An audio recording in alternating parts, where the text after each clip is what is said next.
Welcome to the latest episode of the Claus Corner. Today's guest is a writer and journalist. He has worked for the Washington Post, USA Today, the Miami Herald, and more. In 2001, he shared a Team Pulitzer Prize and has garnered more than 24 national and regional awards.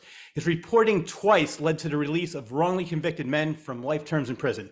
His books include I Forgot to Remember, Andy and Don, which is the story of Don Knotts and Andy Griffith, The Comeback, and The King of Blues. His latest book chronicles the lives of John Belushi and Dan Aykroyd as they made one of my all-time favorite movies. The title is The Blues Brothers, an epic friendship, the rise of improv, and the making of an American film classic. So here to talk about all that and much, much more is the extremely talented Daniel de Visé. Daniel, how the hell are you?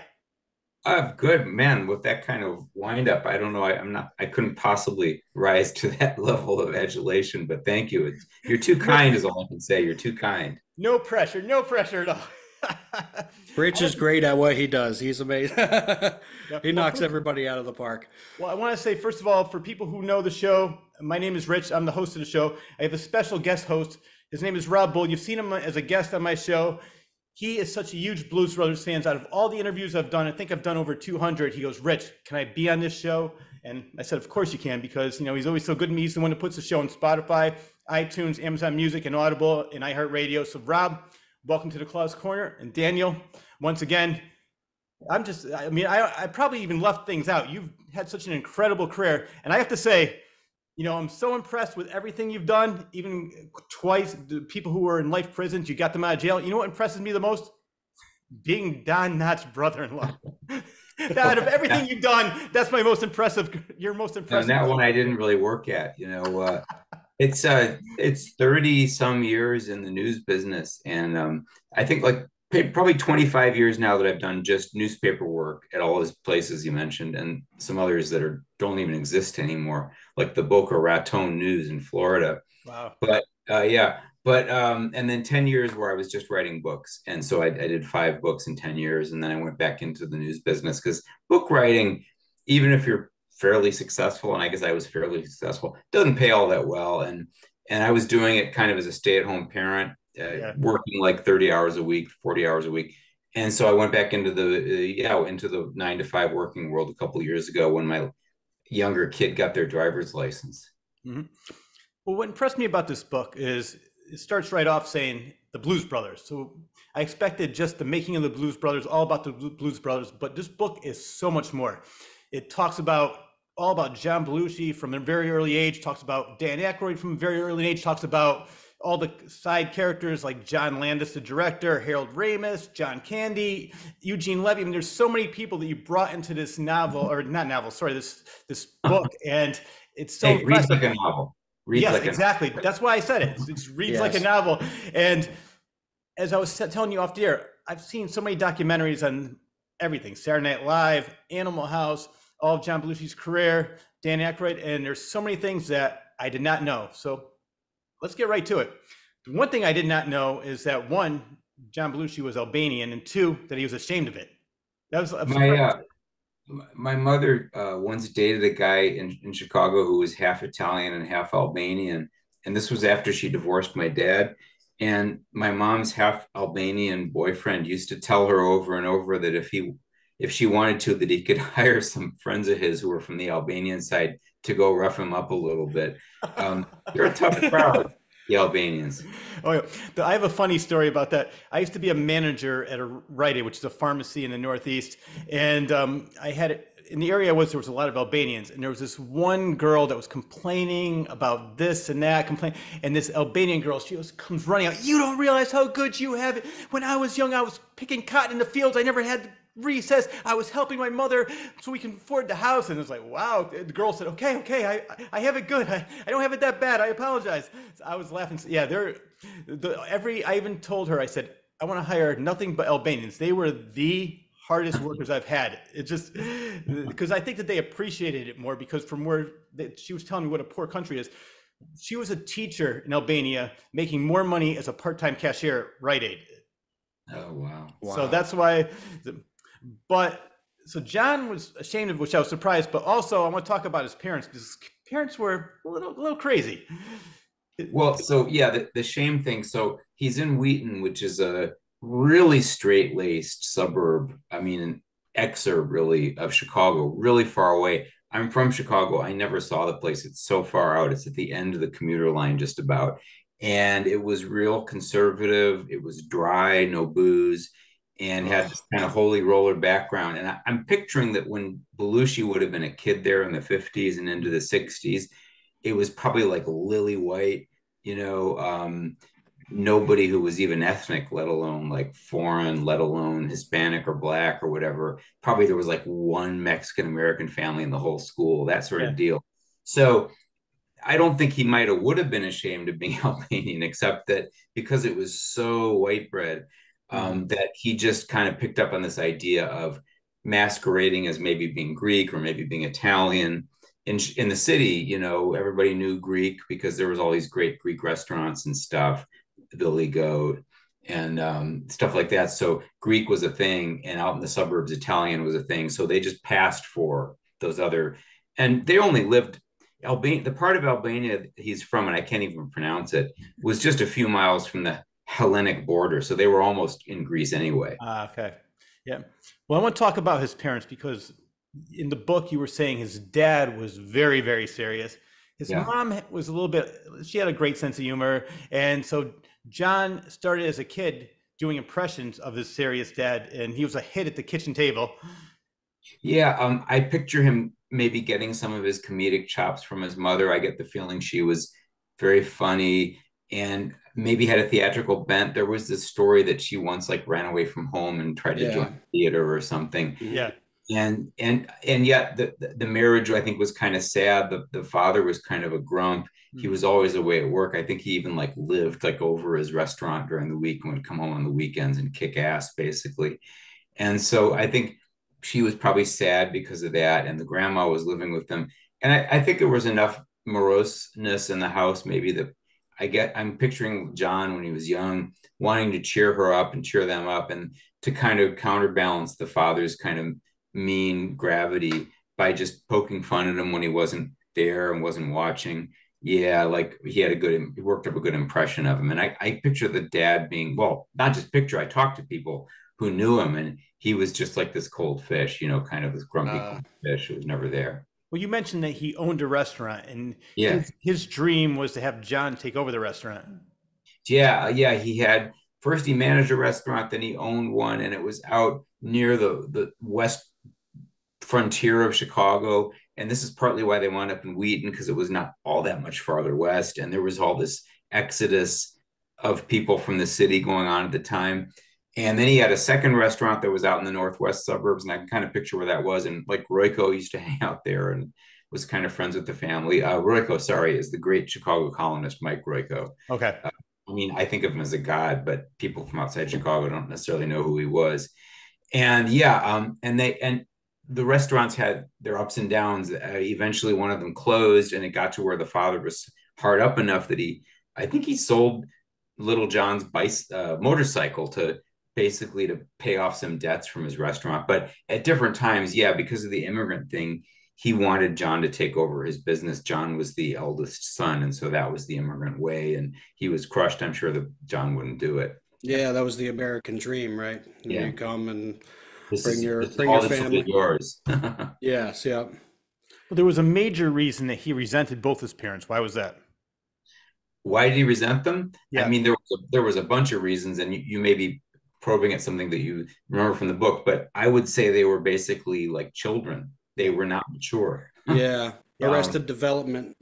Well, go ahead. No, please.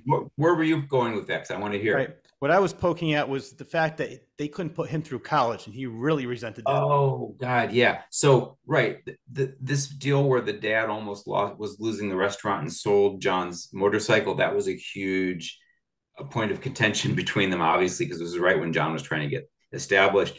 And yes, they couldn't pay for or wouldn't pay for his college. They were profligate spenders. Again, they were like overgrown children, didn't plan properly, weren't good with money. I think I picture them as just not being really parental in the sense of like being there to support and back up their kids. And John kept like lecturing Jimmy, his little brother, get out of here as soon as you can. Yeah. oh, there's going to be a loud train maybe coming by in a minute. We have a train track. It's like the scene from the movie where so often you won't even notice. Yeah. I was just gonna say that. Awesome. Elwood's apartment. You're staying at Elwood's apartment. Yeah. Yeah. No. What he actually, I wrote this down so I could remember it. He told Jim, he goes, only stay home to sleep. Do anything, sports, drama, debate team, etc. Just stay away. Parents will only bring you down. That's how much he resented them. And maybe it was a good thing because he helped Jim become who Jim is now. Jim was pulling on along behind John for years, wound up sweeping into Second City behind him a few years later, became a pretty significant film star in his own right. Yeah. Well, I don't know if it's a curse or a blessing being the younger brother of somebody as big as John Belushi. Oh, I know. He's always going to be, I don't care how many years it is, he'll be under his shadow. Like, he'll be like, oh, it's the brother of John. It's like, even though he has such an established career with the Jim Belushi Show, Saturday Night Live, so many great movies. But it's funny because I think there was one time I don't know if it was in your book, I was reading somewhere that he said he didn't want to be typecast and be like Jim, but then he starts doing the Blues Brothers and other things. So obviously he was proud of his brother. I know there was a huge age difference and John really didn't like him hanging around. He's like, come on, man, you're just bugging me. So but even though he did love him as a brother, it's just that there's a big age difference from what I heard, that he just like, he was sort of like annoying to him. Well, yeah, I think he would come and hang out. And I think, you know what, I won't get into too much more detail except to say that, I've always wondered if you're somebody who's, Jim Belushi's pretty famous, did a huge amount on his own, but John Belushi's this just massive icon. I just wonder, again, whether that would be a blessing or a curse, if you ask Jim, if he's being honest. If he'd done all those things and was from a family of people who'd done nothing, and he was the only one who was famous, I feel like that maybe would be better somehow, because you're the famous Jim Belushi, period, full stop. Yeah. I don't know. I have no idea what that would be like being the brother. It's probably a bit of both, if I had to guess. Sometimes it feels like a blessing, and other times it probably feels like a curse. I mean, especially what happened. Well, what's funny about this, but John being this huge superstar, is growing up, he had zero interest in acting. What did he originally want to be? Yeah, so when he was in high school, he wanted first and foremost to fit in. Mm-hmm. And this is why he masqueraded as being Italian, and he became big man on campus. He was, I think he was in the different student organizations, and maybe most important is on the football team. Mm-hmm. He was all county. He was only like 5'8" or 5'9", but he was big. And I can't remember now what his position was, but it was, basically like blocking. He wasn't like a running back or a receiver or anything. And he was a jock, and so much so that there's a story where he like turned in the quarterback for drinking beer. And this is John Belushi doing this. That is funny in hindsight. Well, let's talk about, first of all, besides being a football star and turning in the quarterback, he had a high school band named the Ravens. Well, yeah, I wouldn't say it was his band. He was in it. I think he was maybe one of the weaker links in it. The band featured a couple of Blasucci brothers, who probably were actually Italian. Yeah. And Michael Blasucci, the main one, who was I think a really good guitarist. And in fact, a buddy of mine, like a guy who was my editor in Miami, who's from Chicago, like remembered Michael Blasucci playing in a good band, years later. So there was like one really talented guy, and then his brother, and then John Belushi playing the drums as best he could and singing the dirty songs and stuff like that. I'm sure it was a passion for John, and knowing who John came to be, I'm sure he was a great presence on stage, but he wasn't any kind of stellar musician. I'm certain of that. Yeah. All right. So as we mentioned, he's a high school football player. He really didn't like to drink at all. And then there was a story in the book, which I love. He had one beer. What happened then? So I interviewed a dude named Mark Kurlansky, who's a brilliant author. He wrote a book called Salt. That's a great book. You should look it up. I can check it out. Cod, which is also a great book. Their histories of these respective things, salt and cod. Anyway, he's a brilliant writer. And he was in summer stock theater with Belushi. This is the summer after John Belushi finished high school. So at that point, John Belushi's still a jock, but he was kind of weighing, like a picture from Animal House, the angel and the devil, Yeah. weighing whether to be the jock or whether to be the thespian, the performer, because he'd gotten into performing and debate. He was kind of heading towards some theatrical stuff. And he went to the Summer Stock Theater in Shawnee, Indiana, and went to a naval base. Why they had a naval base in the middle of friggin' Indiana, I'm not sure I understand because it's landlocked. But so Kurlansky was there with him, and they got him a beer, and he drank the beer, and he kind of turned into like this Tasmanian devil. And so I interviewed this dude who witnessed John Belushi's first introduction to beer, to alcohol, and he said, this guy cannot handle alcohol. And that was his reaction. Well, I think it's funny too, because when he was dating Judy, why did she break up with him originally? Right. They had a brief, ephemeral sort of breakup, which was because she, again, dry Wheaton, no booze. Yep. She and her high school friends were drinking, raiding their parents' liquor cabinets, and she would go to drinking parties. And John was not supportive of that. He was judgmental and tried to get her to stop. And so she was like, God, so she broke up with him over him, John Belushi, not wanting her to drink. That's insane. Can't hang out with any square. You're crazy. Well, let's talk about how you mentioned summer stuff. What was his introduction to acting, and how did he become hooked on it? Well, he was in high school acting classes with a guy named Mr. Payne, Mr. Dan Payne, Payne. Okay. And I interviewed Dan Payne's widow, Juanita, and she was great. And so they were real mentors to him, and he loved Mr. Payne and was in his acting classes and did dramatic stuff on stage the last couple of years of high school. So he was already kind of edging his way into that. And it was Mr. Payne. There's a big scene, which I frankly kind of partly adapted from Bob Woodward's book Wired, because Bob had done all the legwork on this, of taking him to audition for the Summer Stock Theater. And that's a huge deal, because that was where John Belushi decided, wow, I can act. I'm good at it. Mm-hmm. So yeah, that was Mr. Payne who kind of talked him into it, or persuaded him to explore that side of it. And then you get John getting into weed, getting into Sergeant Pepper, mm-hmm. getting into Strawberry Fields. They had a place called Strawberry Fields where they go smoke dope, beer, hair grows out. He has a motorcycle already, and leaves athletics and football behind and becomes kind of a hippie stoner, So what was his introduction to Second City? Well, Mr. Payne, Dan Payne, the drama teacher, escorted John and Judy, his girlfriend, to a Second City performance. And it was probably good coincidence that they happened to be putting on kind of a best of. So anybody who's not familiar, Second City came out of University of Chicago, Hyde Park, which is kind of like the Cambridge, of Chicago. And it was in the 50s, the Compass Players, these student actors. And then it became Second City, became the first, I think, improv troupe where they would give me a line from the audience, somebody whose car breaks down on the freeway and they're naked, and then they just build up this whole kind of improv performance around that. And they started in the 50s, and all these huge names came out of it. I'm going to forget most of them. Alan Alda, Alan Arkin, mm-hmm. I think Joan Rivers, all these great people. I think Ed Asner, maybe, they all came out of there. Wow. And so Belushi goes and sees the Second City, and this is in the late 60s, around 67. And it was kind of Brill creamed. They look like, mad men, like ad men, tie, suit and tie, a little bit square probably for the times.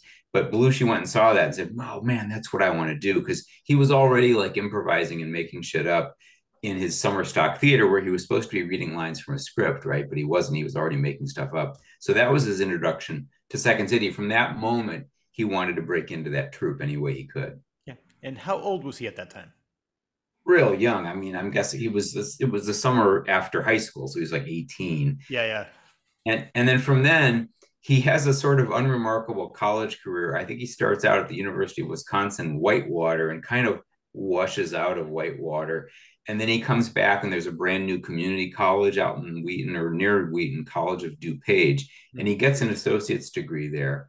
And he and his buddies, he has these kind of ethnic buddies, from the College of DuPage, that's out in the suburbs. They come into the city, they relocate to the University of Illinois, Chicago area, which is right just near the Loop. And Mayor Daley tore it all up, but it was called Circle Campus. It was named for a freeway interchange. It was ugly, but that was like the second tier University of Illinois campus. So they set up there and they're taking classes, and they launch an improv troupe of their own, just the three of them, John Belushi and his two buddies. And then John, from that point, is trying to get anybody from Second City to come watch him and basically see him because he wants to get into Second City. Was that the West Compass Trio? Yeah, the West Compass Players, right? Because it was Players, that's it. A little bit west of downtown. All right, so tell my viewers why people in Second City were just so pissed off at John Belushi. There was one reason why that he would be on stage and they'd well, I mean, if you're driving at this, when Joyce Sloan, who was like the producer, finally met him, she's like, who is this a-hole who's ripping off our stuff? I think that he was kind of I think that he was basically, we don't need to hire Second City because we've got this trio that does the same stuff. I don't know if that's really true, but he was doing basically Second City stuff in his own little troupe.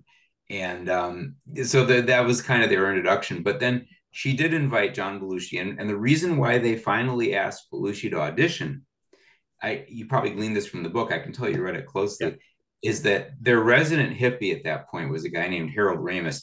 And there'd been a transformation at Second City around 68, which is all those Brill-creamed Mad Men guys.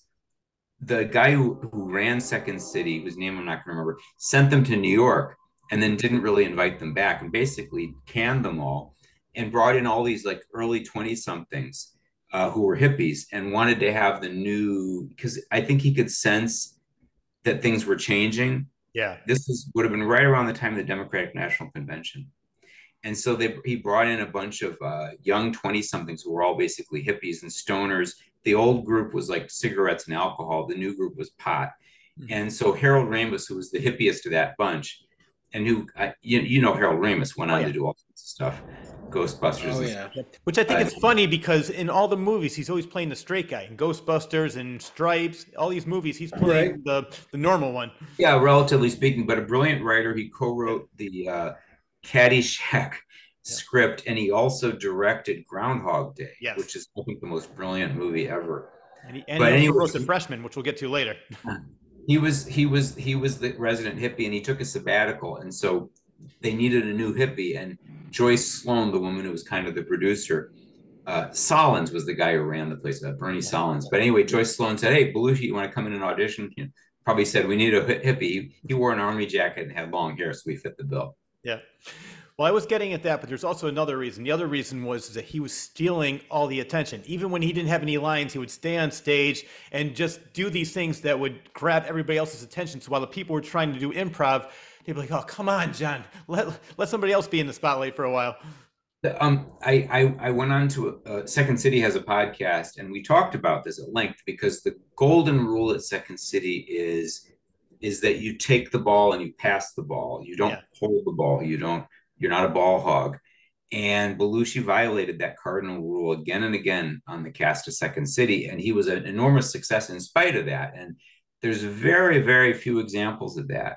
Almost all the other great Second City people who went on to amazing things like Tina Fey and so forth, Steve Carell, Colbert, they all played the game. And they would take the ball, pass the ball, collaborate. And Belushi never did. But I interviewed almost everybody who was on the cast with him, and not Harold Ramis, he's deceased, but several of the other people who performed with him, including the late great Joe Flaherty. And they basically started kind of reprimanding him, and they sort of figured out that he sort of couldn't help it. He didn't even realize what he was doing. Yeah. He was just this gravitational force and would just suck all the energy in when he hit the stage. And he would apologize. "Oh man, I'm sorry, I didn't mean to do that." And so they came to love him. But they also were kind of wouldn't have been all that sad if he moved on, and you kind of get the sense of that. Yeah, which did happen when National Lampoons came around, and they were happy. Yeah. Like, "All right, see you later, John. We love you, but have fun." So Belushi was on the Second City cast for a couple of years. I'm going to get this wrong, but it was basically like 69, 70, 71, 72, thereabouts.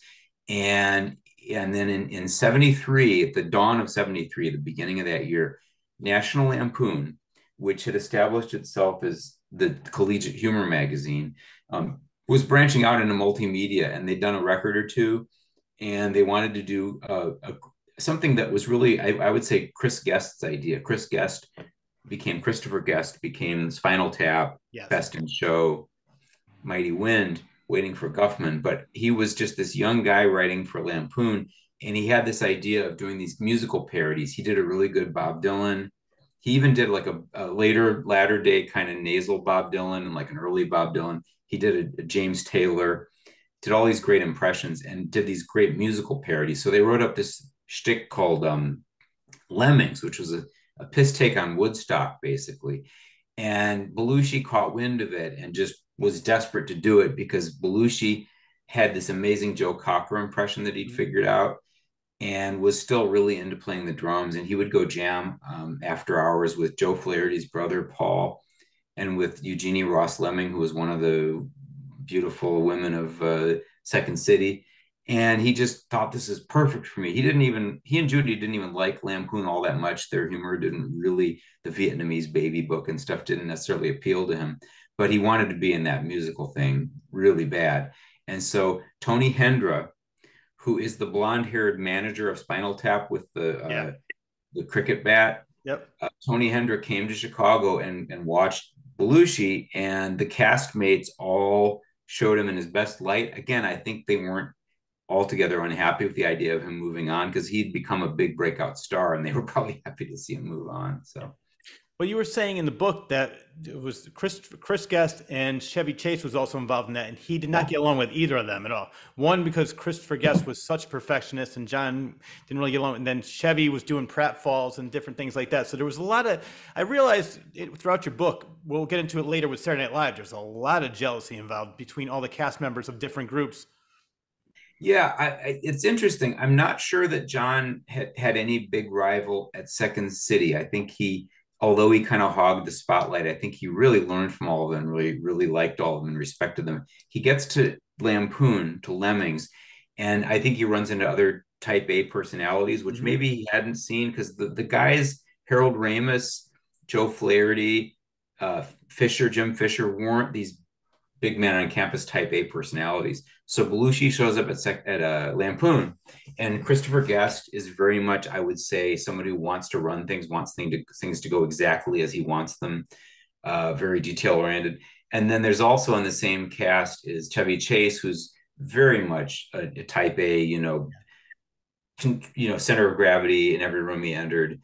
And Belushi immediately butted heads with both of them. And it became this kind of big testosterone fest throughout the run of Lemmings.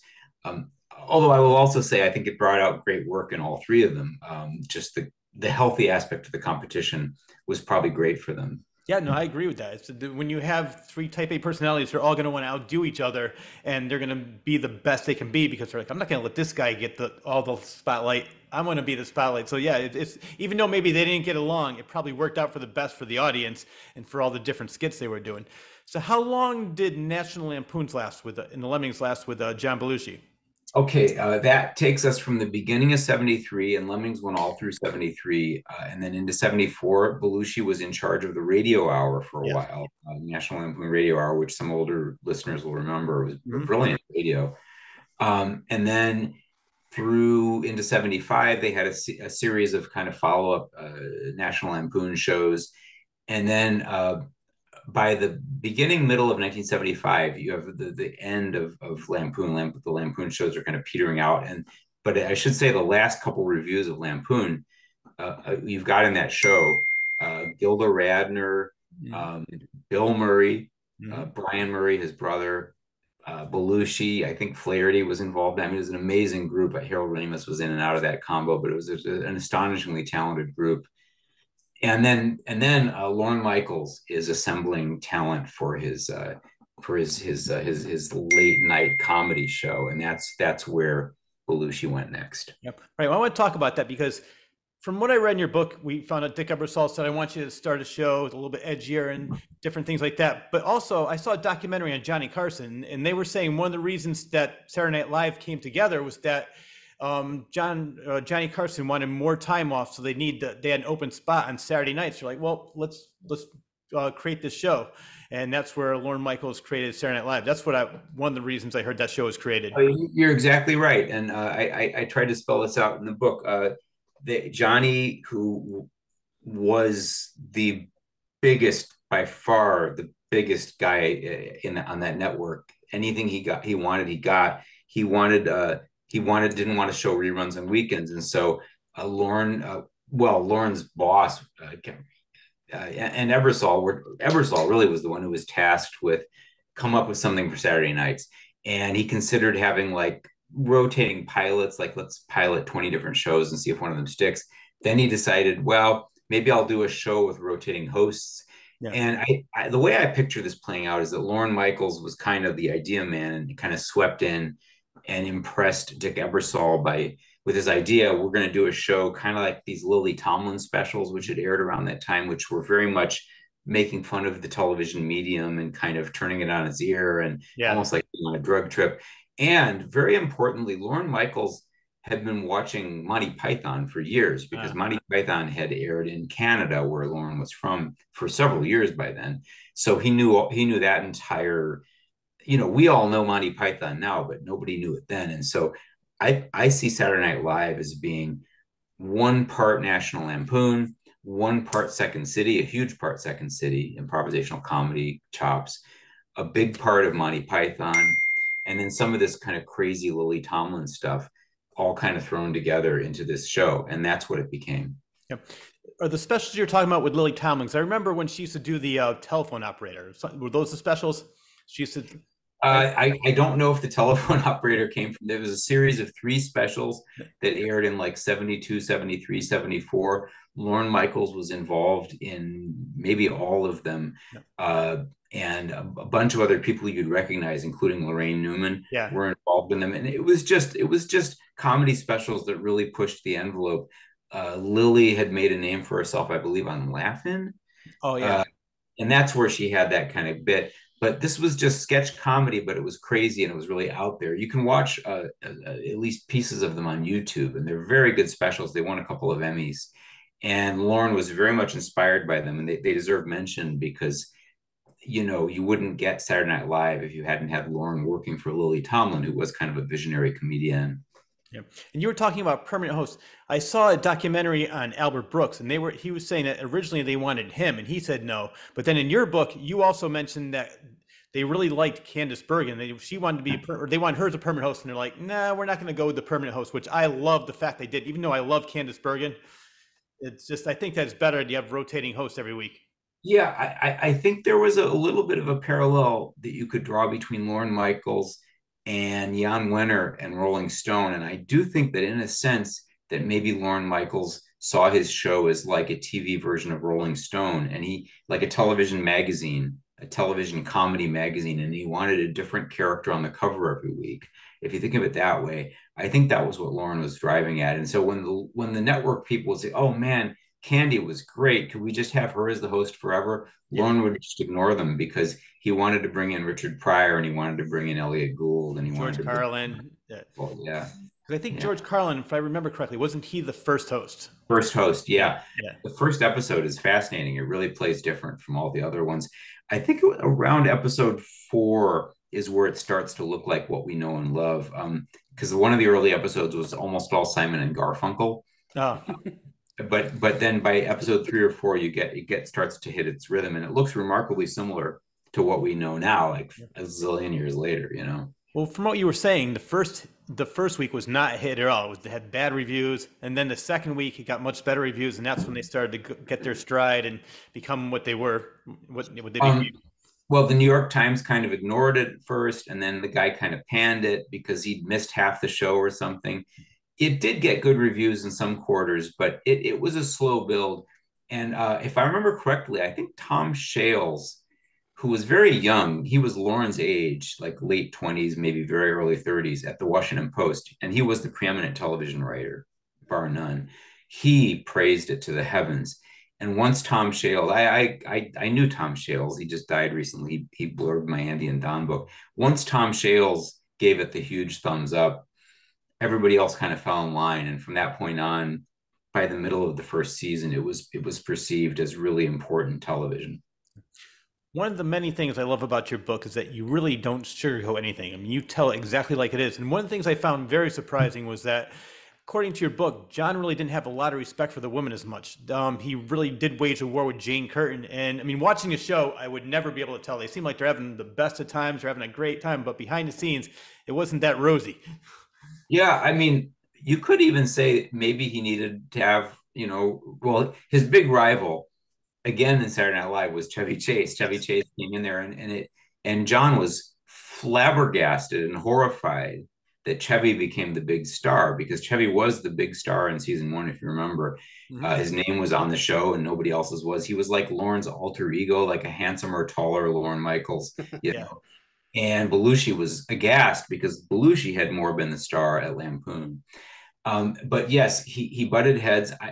I picture him getting along maybe a little better with Gilda.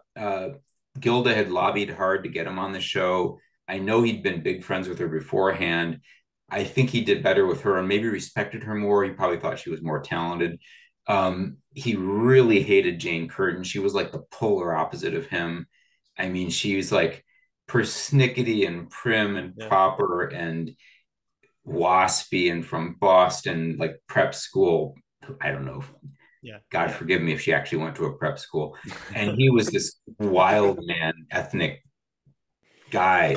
And so, they played great off each other, but there was real tension Yep. behind that. And she kept complaining about him and he kept complaining about her. Which is funny because I love that Dan Aykroyd line, Jane, you ignorant slut. I So believe Classic. that I believe that line debuted on the same night as the Blues Brothers, which we'll get to, which is oh a yeah, we're definitely going to get to that, which was, yeah, I want to talk about other things first because before we talk about the Blues Brothers, I want to talk about the B sketch and how popular that was with the cast. oh, okay. So Lorne Michaels, for some reason long forgotten, put them in these ginormous bee costumes, like in the first or second episode, and they all hated them. And so then, of course, Lorne kept trotting out the costumes because he Yeah. just wanted to antagonize them. A big ingredient in SNL in the early years, a big ingredient, was putting all the backstage tension right on stage, writing it into the show. I think in a weird way, Lorne might have used that to keep people sane.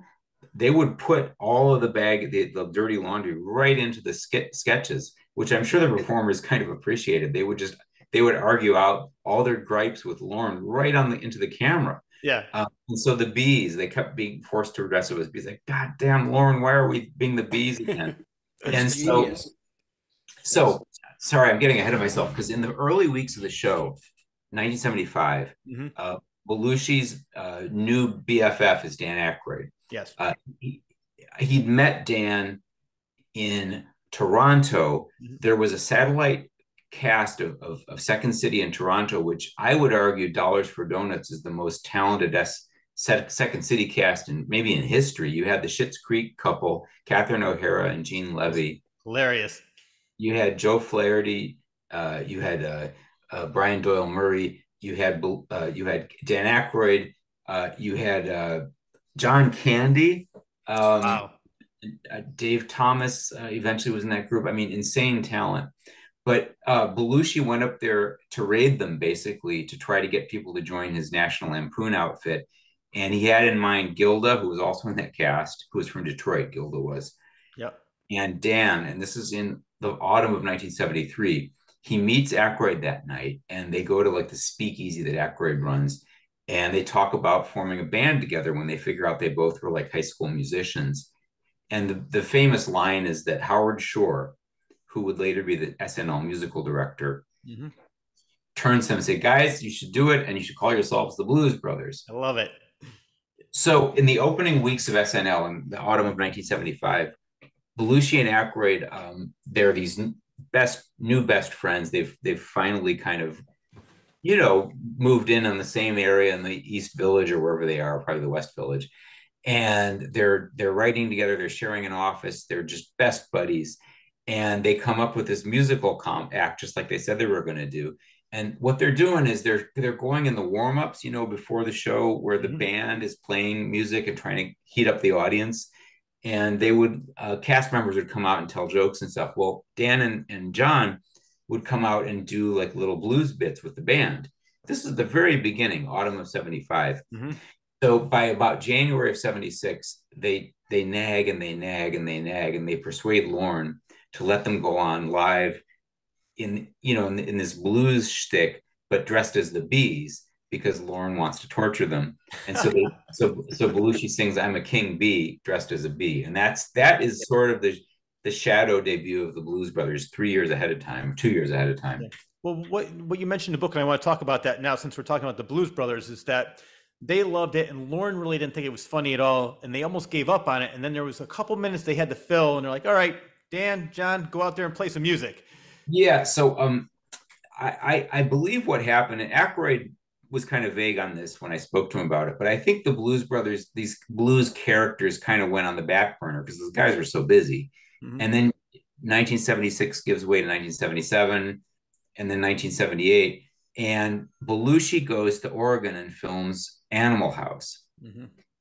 This is a work written by Harold Ramis and a couple of Lampoon guys. And because Belushi was a National Lampoon alumnus, they thought of him instantly to play this Bluto guy, the sort of head animal. And Belushi steals the show, as anyone who's seen the movie knows. He is the breakout star of that film, and it became a massive smash. So when Belushi comes back from filming Animal House, and this is in, God help me, early 1978. Yeah. He's rekindled his interest in blues is deepened and rekindled, and the reason is he's met a dude named Curtis Salgado. Curtis Salgado was just a guy playing at the hotel in Eugenia, Oregon, but he was in this amazing band which featured a young guitarist named Robert Cray. So Salgado turns Belushi onto the blues. Belushi comes back and like, Dan, we've got to get these blues guys back, and so that's how that happens. All right. Before we get any further with that, I want to talk about Dan Aykroyd, because he was a very much more interesting character than I really thought he was. So first, how did he, according to the book, he was extremely smart. He loved doing impressions. Let's talk about how he got into acting and how he got the bug, and how he and John, I know it's a lot to cover in just one question, but how they sort of met each other and how he got into acting. Because, let's start with this. Originally, what did he want to be? Well, Aykroyd, the joke was that he either wanted to be a cop or a criminal. But he also was going to be a priest. Also was going to be a priest. You're right. He went to seminary school. I don't think he ever really wanted to be a priest, but you're right. He was in seminary school. And this is where the Blues Brothers lore comes from, because he was actually in a seminary school, so like with priests all the time. He was kind of on the spectrum, so he had tics, he had Tourette's syndrome. He would have been just a red piece of meat for the bullies, basically. Although he was tall, which might have helped him. If you're a guy and you're tall, that helps. But and he was ahead in school, and he was, I think, brilliantly smart. So he's in this clerical seminary school. He kind of washes out of there, winds up in a regular Catholic school, and then he goes to university. And much like Belushi, he played with bands on and off as a teenager. He played the harmonica and played the drums just like John did in the clubs around Ottawa, which is where he was from. And then he went to Toronto after college, and had developed, just like John had developed, thespian skills in college. And so he went to Toronto and auditioned for and joined the first cast in Toronto of Second City, along with John Candy, Joe Flaherty, and all of them. And that's just a couple of years, maybe a year before Belushi meets him. He was a newly minted Second City performer. He was younger. He was like 3 years younger than John, maybe, I think 3 years younger. One of the things I liked in the book was you talk about what a practical joker he was. I want to talk about the joke. If he did that now, he would be imprisoned immediately. The briefcase with the bomb in it. Right. So he was a character in high school. He had all these pranks and stuff. And one of them, they went to the House of Commons, and he made some kind of joke about having a bomb in his briefcase. There had been a bomb that had detonated in that House of Commons not long before that. So it's not a good joke. And the Mounties piled on to him. So he, from what you were saying, he acted once, got the bug for it, and he ended up working for Lorne Michaels and Ivan Reitman, what you were saying. And why did, according to the book, why did a lot of the cast members resent him? Dan Aykroyd. You were saying in the book there was a reason that they resented him. Was you're gonna have to.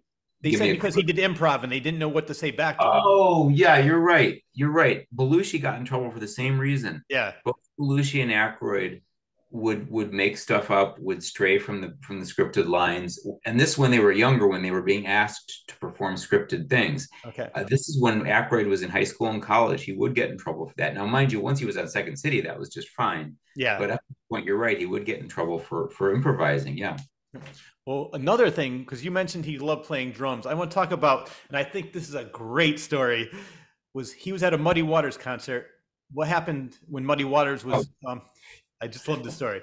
So, this is like a coffee house in Ottawa, and Dan's in the audience, and how I picture this is Muddy was starting his setup, and his drummer was probably talking up a girl or something. Chatting up a girl. So Muddy probably got annoyed. So he said, "Is there a drummer in the house?" And Aykroyd raises his hand, and he actually comes up and plays, I'm going to imagine maybe 16 bars of the drums with Muddy before the actual drummer came back and kicked him off. I love that. I mean, the fact was like, yeah, we need a drummer, and he went right up there. One thing I didn't even realize too, because I mean, I'm old enough to know when Saturday Night Live first came out in '75. I remember when it was first aired. Is that originally wasn't called Saturday Night Live? It was originally called Saturday Night. What was the reason? Yeah, so there was a competing show that starred Howard Cosell. Yeah, and it was put on by, was it Roone Arledge? I can't even remember now. Sports guys put it on as a comedy vehicle. I think it was in prime time, and it was on ABC? It was on a rival network. Mm-hmm. And basically, so you had two shows that both were sketch comedy shows, one of which was Lorne's show and the other which was Howard Cosell's show. Howard Cosell's show was terrible. It was one of the all-time flops in history. And it starred, I should just mention, Bill Murray, Brian Murray, and Christopher Guest, again, of subsequent Spinal Tap fame. But in spite of their presence, it sucked. And Lorne couldn't call his show Saturday Night Live because that's what Howard Cosell's show was called. Nobody knows this anymore, but Howard Cosell's show was called Saturday Night Live. So Lorne's show was called Saturday Night for the first couple of years. Yeah, which is funny because I don't even remember that. And I also didn't remember that on Howard Cosell, they were the ready for primetime players. And that's when Lorne Michaels said, well, we have the not ready for primetime players. Yeah, I think Cosell's people were, either the primetime players or something. And Lorne made it into a big joke. They loved to poke fun at Howard Cosell's show. It was terrible. It's a terrible show. Now, is that true? According to your book, I want to talk about this. Lorne Michaels thought that John was a liability. He goes, he's too much. I really don't want him on the show. And Dick Ebersol is the one that really fought for him. He goes, you know what? I'm going to have an associate producer basically be his babysitter. Well, everybody took credit later on for fighting for Belushi to be on the show in the first place.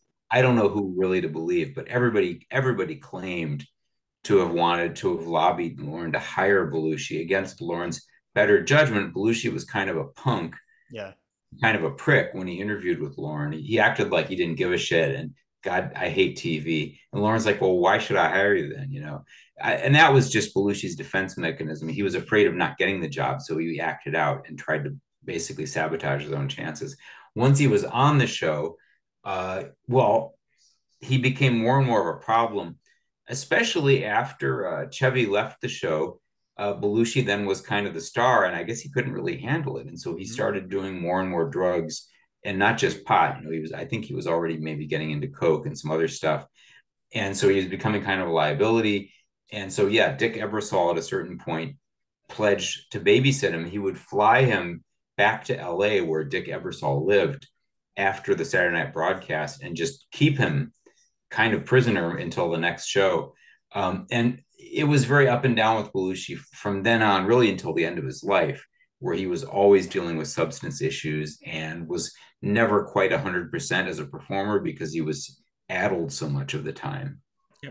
It's a shame that he was so insecure because, as you mentioned, after Chevy Chase left, John was the next guy who would become the big star, and he sort of like he was trying to reject them before he can be rejected, and he just sort of imploded when he could have just enjoyed it and had a great time and said, you know what, I'm the big guy on campus right now.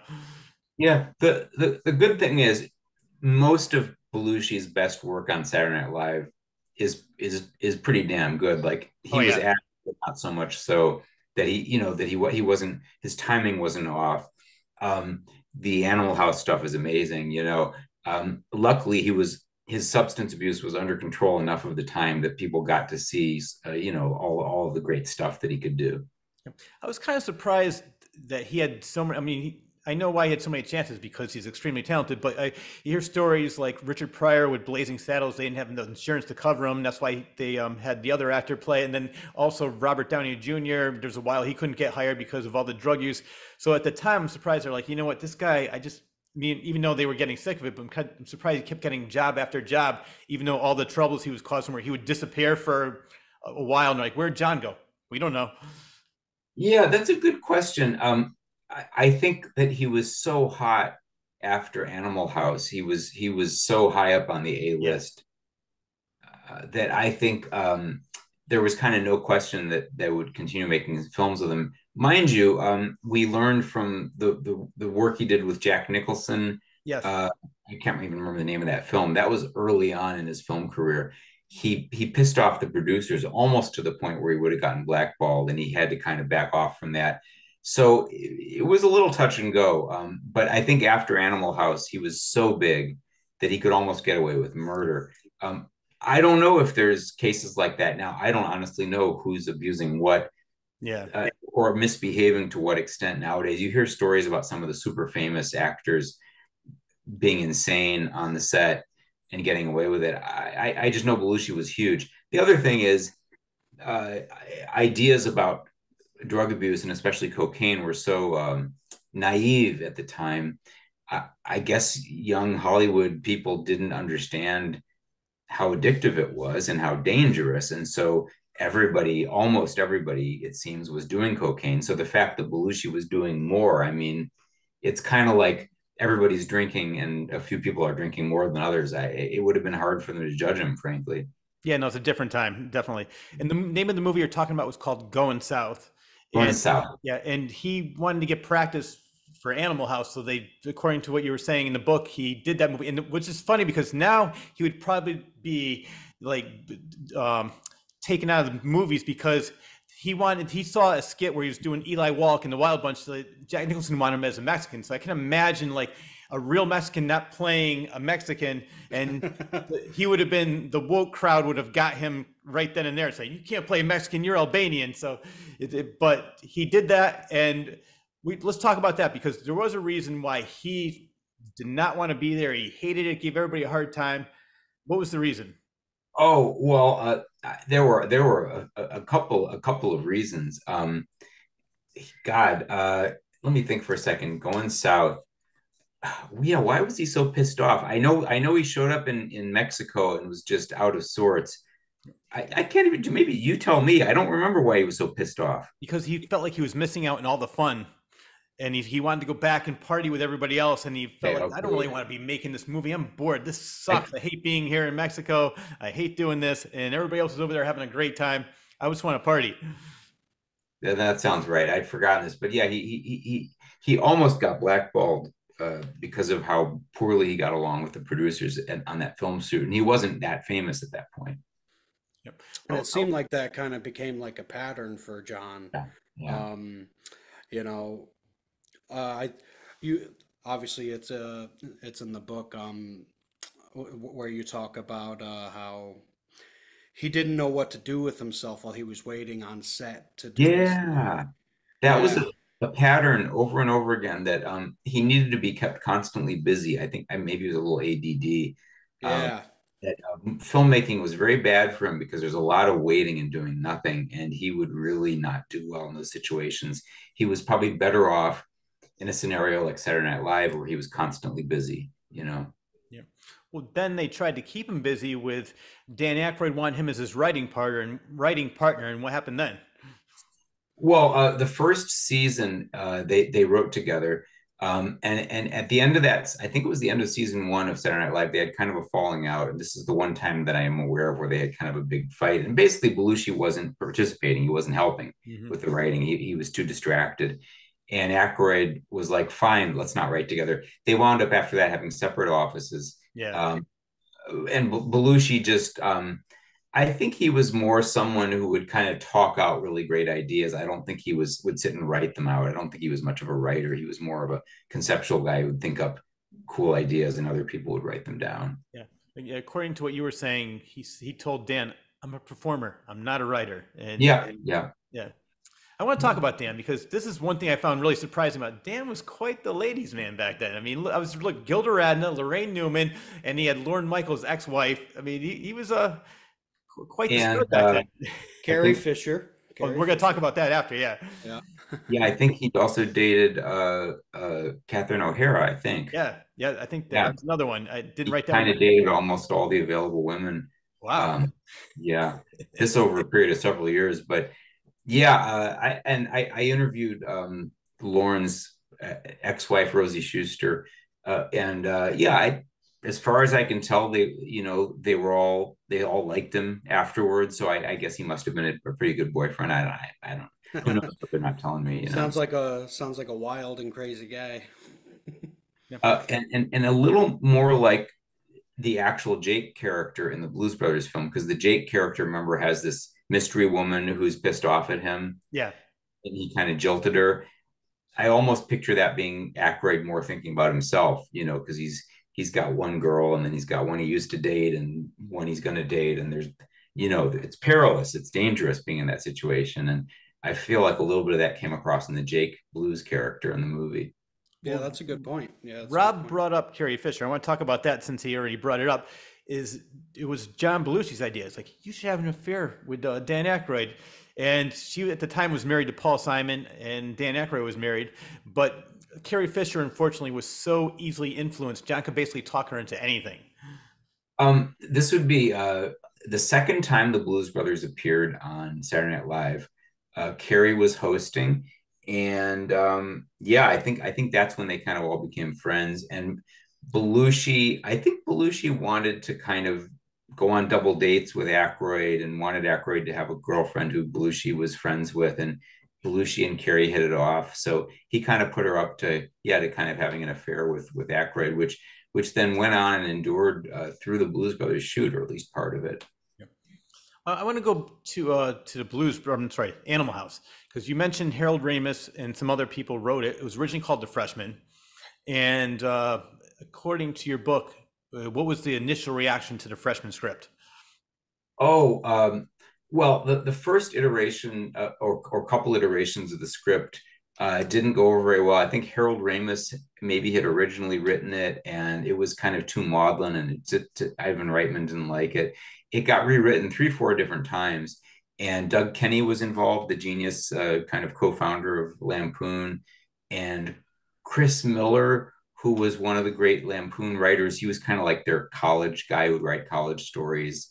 Mhm. And I think in the end, all three of them had big parts of it, but they delivered it in the end to John Landis, who was hired as the director. And Landis kind of, I think, kept the best stuff from it and sweetened it some, because I think it was really, really kind of probably, it had some really dark stuff in it. Like there was a scene in the original script where like a keg goes through President Kennedy's head, like it's a bullet. Yeah. Uh, Wow. parade float and some pretty dark shit. And Landis, I think, got rid of some of the darkest stuff.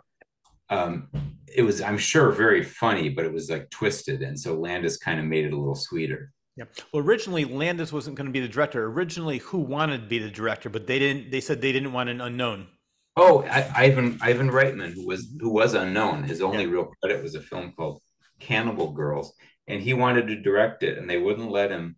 And he was really upset about that. Now Landis didn't have many credits. His main credit was a film that he made called Kentucky Fried Movie Hmm. with the Abraham Zucker group. Airplane, Naked Gun. Well, Yeah, he helped them with a script that became Airplane yeah.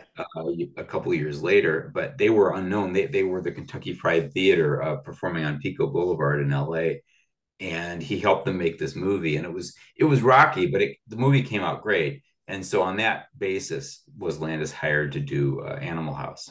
I got to tell you a funny story about Kentucky Fried Movie.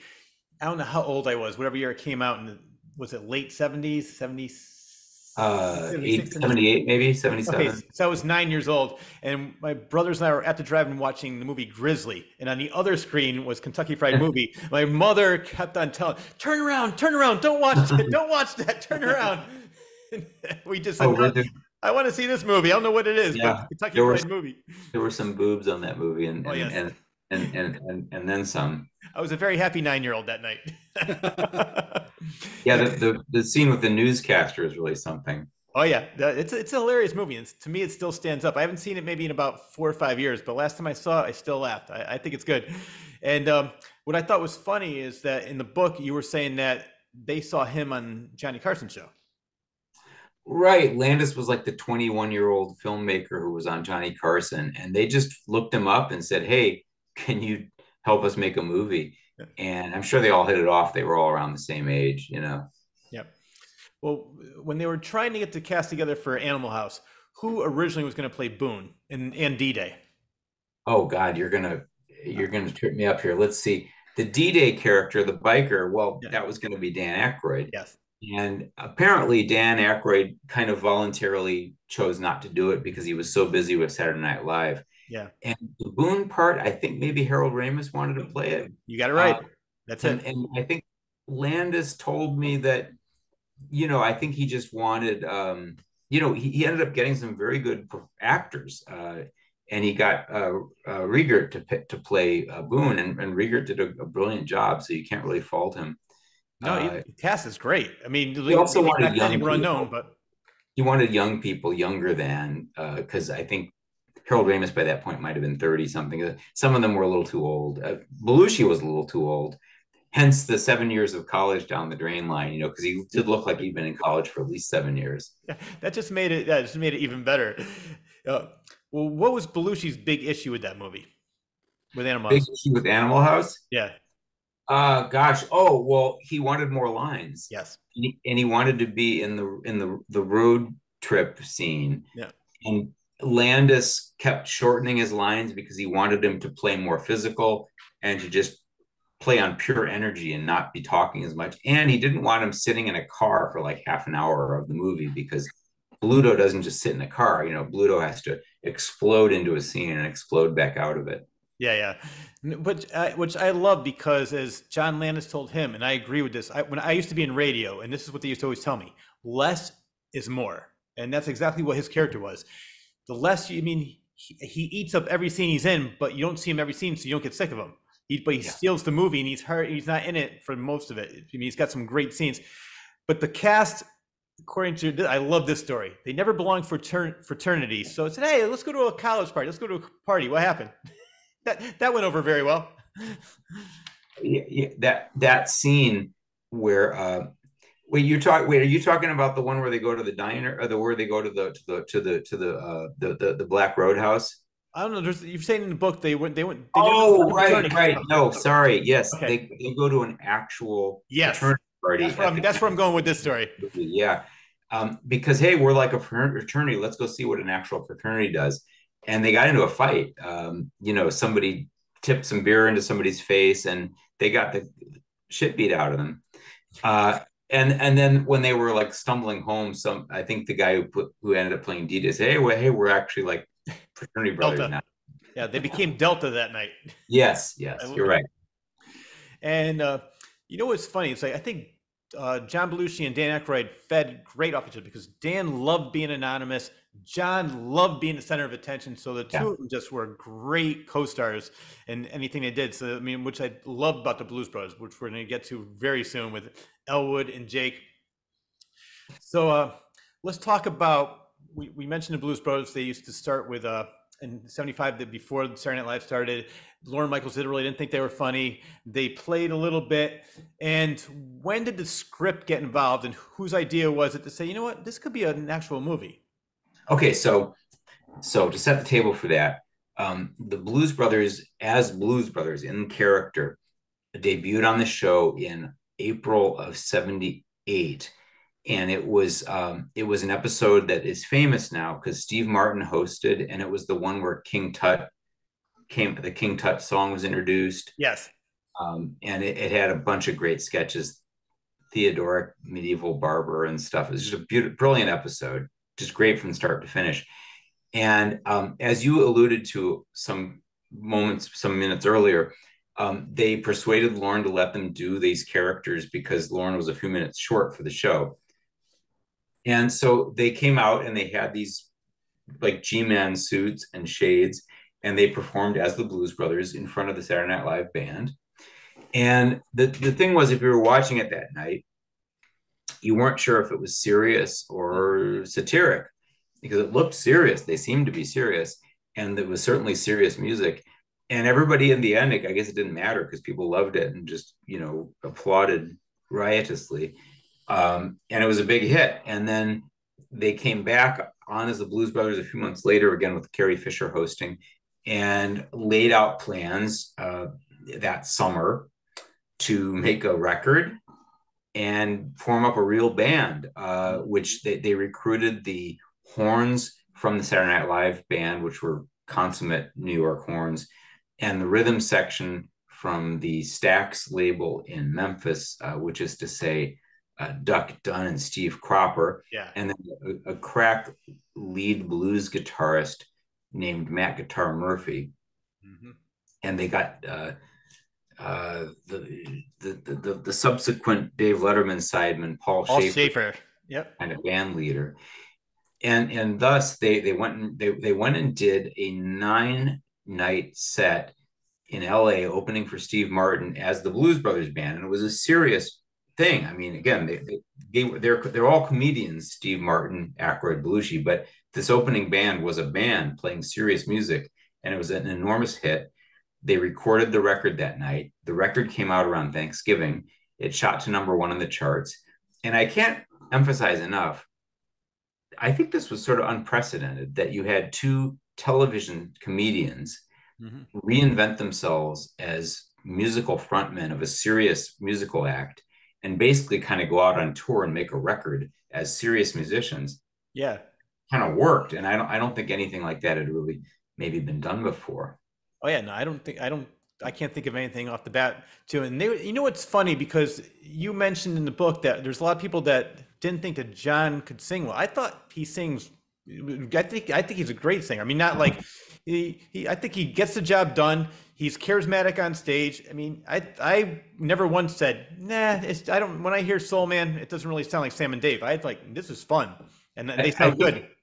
I think his charisma on stage is the important thing. If you see them perform, either on tape or in person, you see them, you get it, because he's a wonderful front man, a great performer. On record, it's probably missing something, but nobody thinks John Belushi is a professional singer. So I don't think people who bought the record were like, hey, he's not that great of a singer, And anyway, so once the record came out, by then, and this is the closing months of '78, it was already clear there was going to be another Belushi movie, because Animal House was huge and Belushi was its unrivaled star. So the only question was what the movie was going to be. This is how I explain how this movie happened. And then all Belushi cared about that summer and fall was the Blues Brothers. He was obsessed with them. So the studio heads at Universal decided, well, let's make a Blues Brothers movie then. I mean, it's as dumb as that. And they assigned Aykroyd to write a script. And Aykroyd spent that winter and into the next spring of '79 writing the script. And it wound up being a 300 and some page script.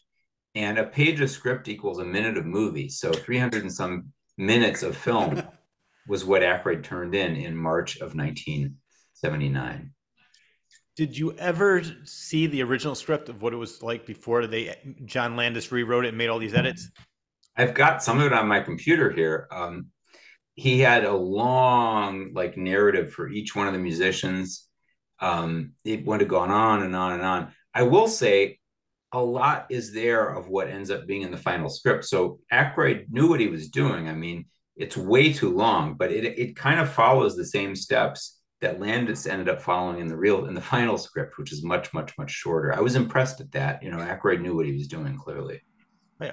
Well, we're going to talk about, we're getting into the Blues Brothers now, which I love this movie. And, but originally they had a 3-hour road show. So before he cut it to what it is now, they had a 3-hour road show and they took it on tour, and then they had an intermission right after the Twiggy gas station scene. Okay, yeah. So when they cut the film together in 1980, the initial cut was almost 3 hours. I think maybe 2 hours 53 minutes or something like that. You can get a sense of what was originally in it if you go get the extended cut, which exists at least on disc. I found out from a theater owner you can't rent it and show it at a theater now, but there is an extended cut, and it was going to have an intermission. And cooler heads at the studio prevailed. Like, no, we're not going to do that. So they cut about half an hour of it.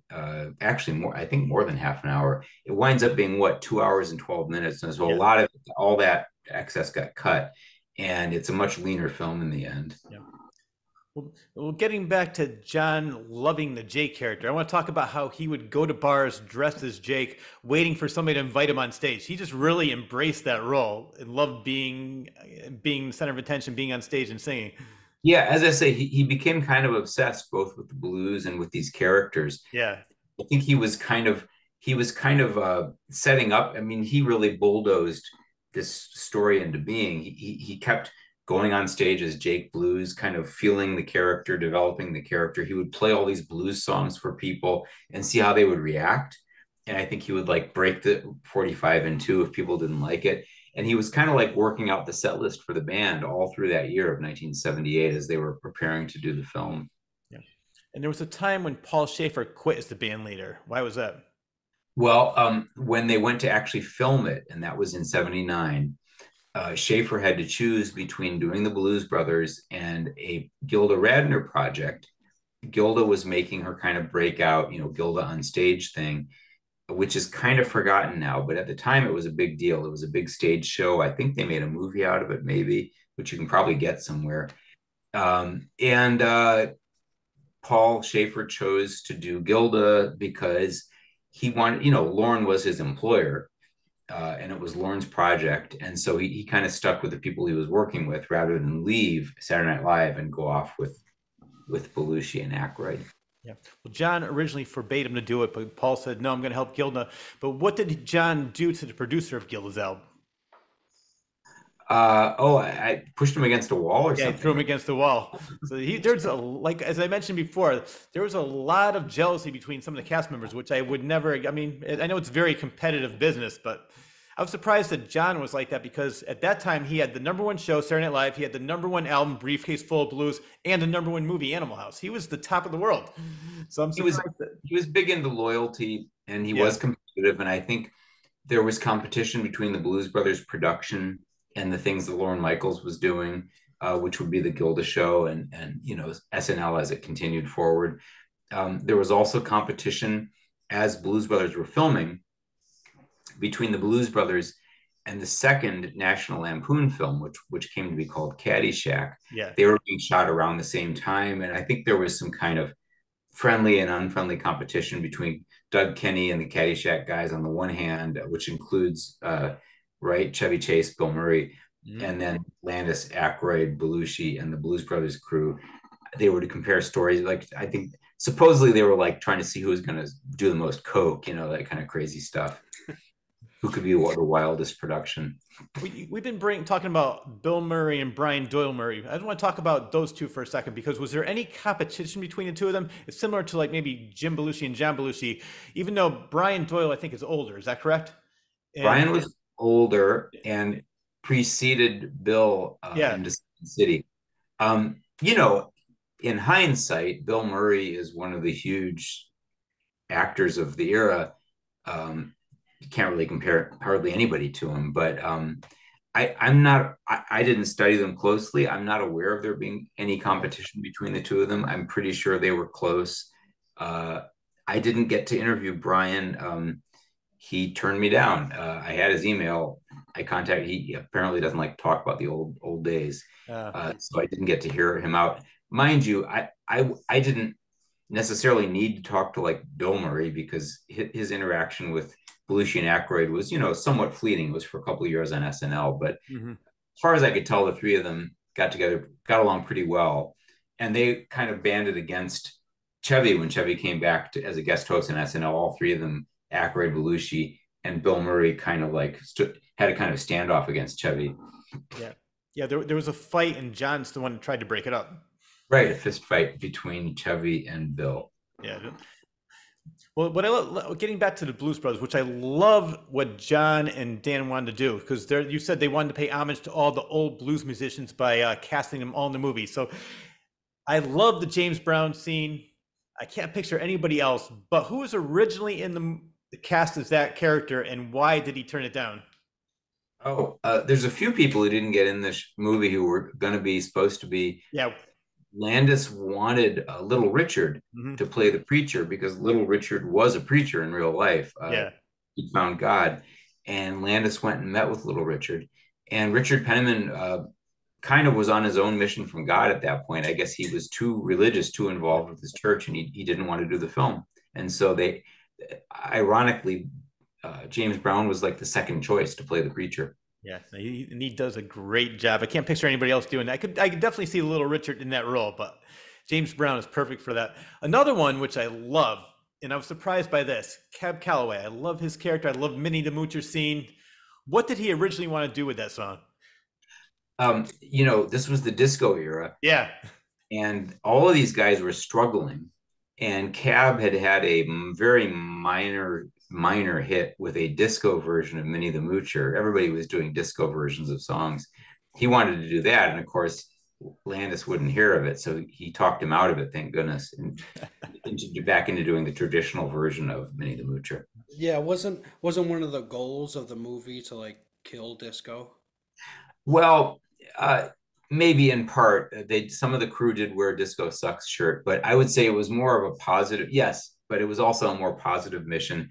Yes, like a positive mission, because disco at the time was sucking out the energy and basically just like washing up these great talents that was the real mission from God. And the reason why I wrote the book was because I found out that Aykroyd and Landis and Belushi really wanted to help aid the careers of these great rhythm and blues icons by giving them work, basically, and giving them a platform in a big John Belushi film. I love it. And that's what they set out to do. Which is funny because the studio was against all of this. They did not want any. They wanted Rose Royce, which we all remember that song, "At the Car Wash." They wanted people like that. I can't imagine the movie it would have been if they went with how the studio wanted. I'm so glad that John Landis and Dan Aykroyd and they all stuck to their guns, and they said, no, we're going to cast Ray Charles. We're going to cast all these different people. Let's talk about, there was one old timer that was really still doing well at the time. They wanted him in the movie, and he was crushed when he found out that they wanted him. Who was that? Well, B.B. King would have been a natural for the Blues Brothers. Of course, he is the king of the blues. Yes. And Landis approached B.B.'s manager, Sid Seidenberg, and Sid waved him off. Of course, to Sid's credit, he didn't know if this film was going to be any good, It was just a film.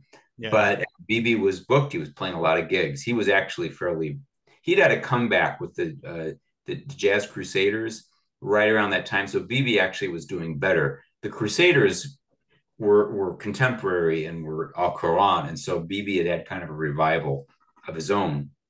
So he wasn't available to do the film. And a few years later, Landis tells me he found out that he was going to be in that film, and he was very upset that he missed that chance. Another thing I found funny was, we'll talk about this first. Aretha Franklin, I love that scene in the movie, but she didn't want to sing that song at first. What song did she want to play? Oh, I think she wanted to do Respect, because that's her big hit. Yeah, and John Landis had to explain that, well, we wrote this other song into the script. And it is one of her biggest songs. Yeah. And yeah, once she understood that, I guess she went along with it. But she was uh, out of all of them, maybe the most leery about being in the film. And I think this is because she felt like they were having her play like a waitress, Yeah.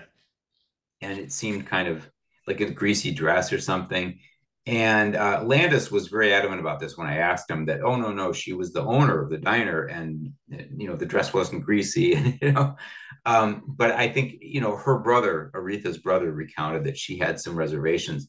But once she actually showed up on the set and shot the scene, she was very impressed. I mean, they'd done this beautiful rebuild of the diner on the studio and had spent enormous sums to do this. And so she ended up being pretty impressed with all the work they'd put into it. Well, one of the things is you said she had some issues with the words of the song. She couldn't remember them. Yeah. And so the sound man wrote lyrics on whiteboards and planted them at either end of the diner set. But then it turned out Aretha didn't have her glasses, so she couldn't. Oh. And then she also struggled to lip sync. So if you look at that, I think they had her do as many takes as they could and just did their best. But but the version to which she lip syncs, which is her singing and playing the song in Chicago, was beautiful. Right.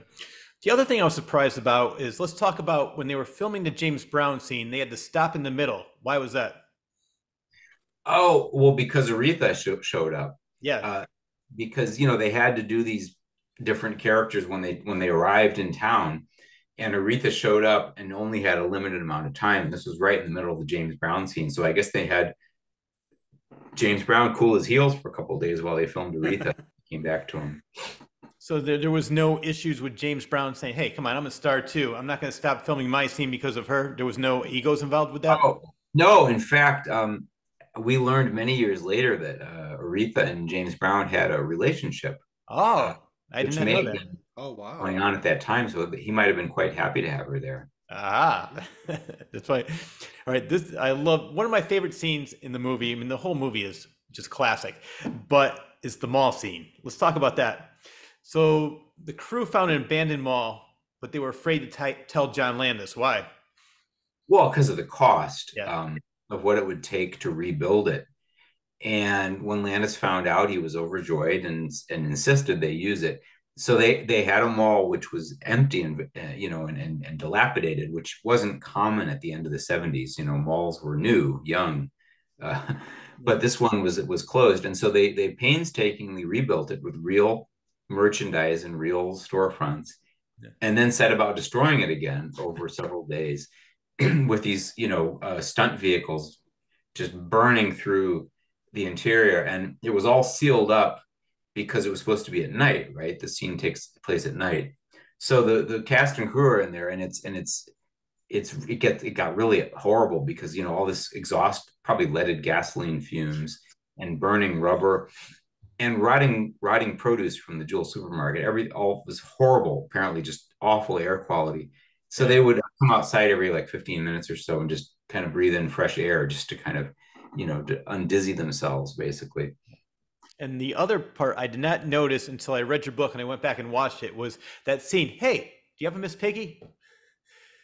Right. That's the scene that is the beginning of that whole sequence, and the Bluesmobile crashes through. Yeah. And I mentioned in the book that if you watch it closely, there's a woman in a red in red slacks who just about gets hit, and that was, she wasn't supposed to come that close to getting clipped by the car, so that was just a lucky break.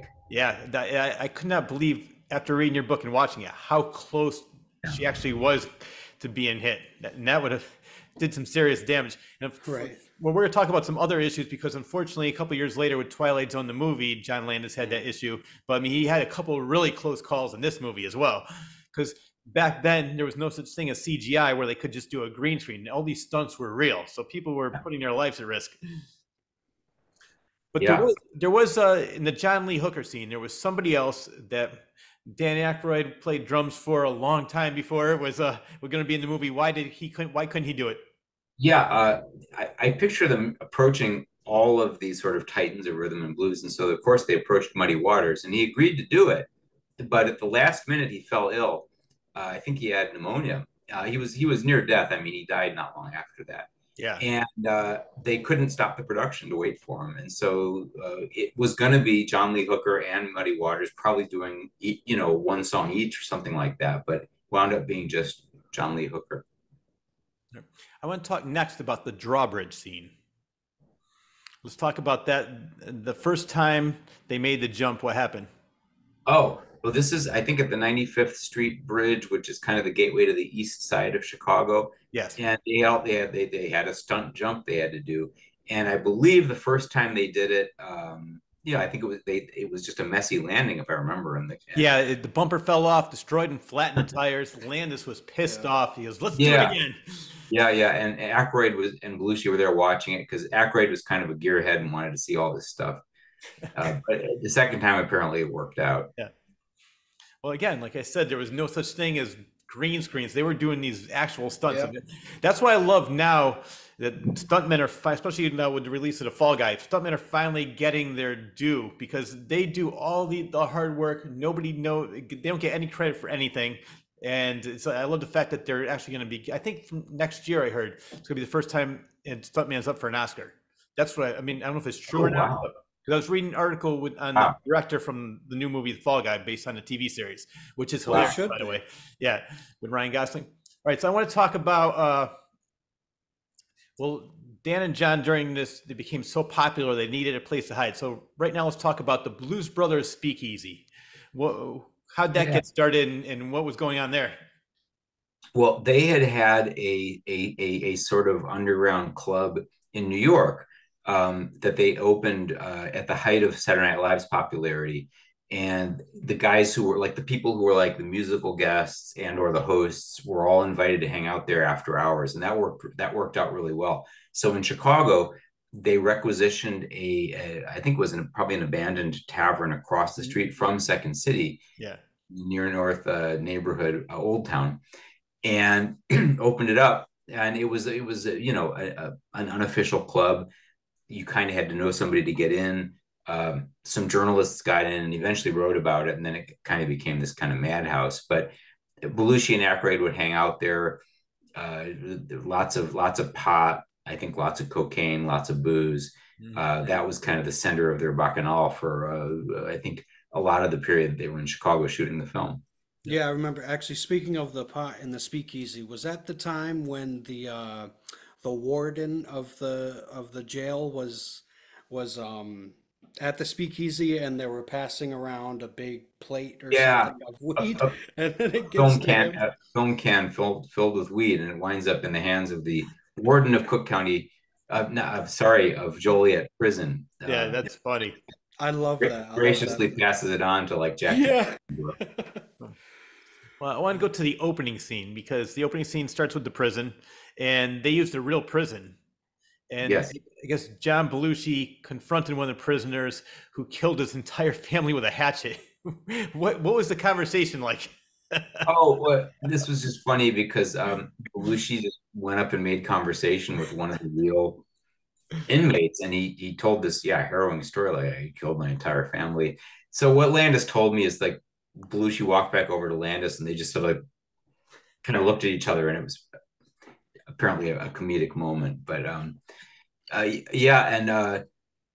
and a couple of the members of crew almost got in trouble when they showed up for that shot because a couple of them were carrying, had joints, and the people at the prison weren't pleased and wanted to prosecute them. But I guess the people at the studio talked them out of it. I never really thought of it like this until, I'm not sure if you're the one that coined this or that was saying before, but it's really Smoking the Bandit meets Bullet. That is a perfect analogy of what this movie is. Landis told me he was not particularly into Smokey and the Bandit. I can't remember I'm not sure Landis is or isn't into Bullet. I think maybe Aykroyd was more into those car films. Yeah. Landis was, but no, you're right. You're exactly right about that. And Landis was really into Keystone Cops, and so there's a lot of Keystone Cops in the Blues Brothers. Yes, that's another one I never really thought of, but now I won't be able to picture any other way. That's exactly what it is, Keystone Cops.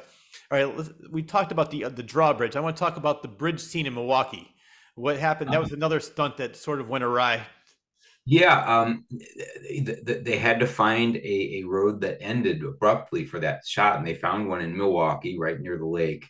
And they went out there, and this is one of these stories that it's a big deal in Milwaukee to this day. But they filmed it over a few days. It's very involved, and they had to have the Bluesmobile kind of screech to a halt right at the edge of the precipice there. Hmm. And the stuntman, who was a very, very good stunt driver, did it a little too cautiously the first time. So Landis asked him to be bolder about it. So he did it again and then overshot it a little bit. And then he's like dangling off the edge. And I guess it could have fallen. I mean, I don't, it wasn't that far, but Yeah.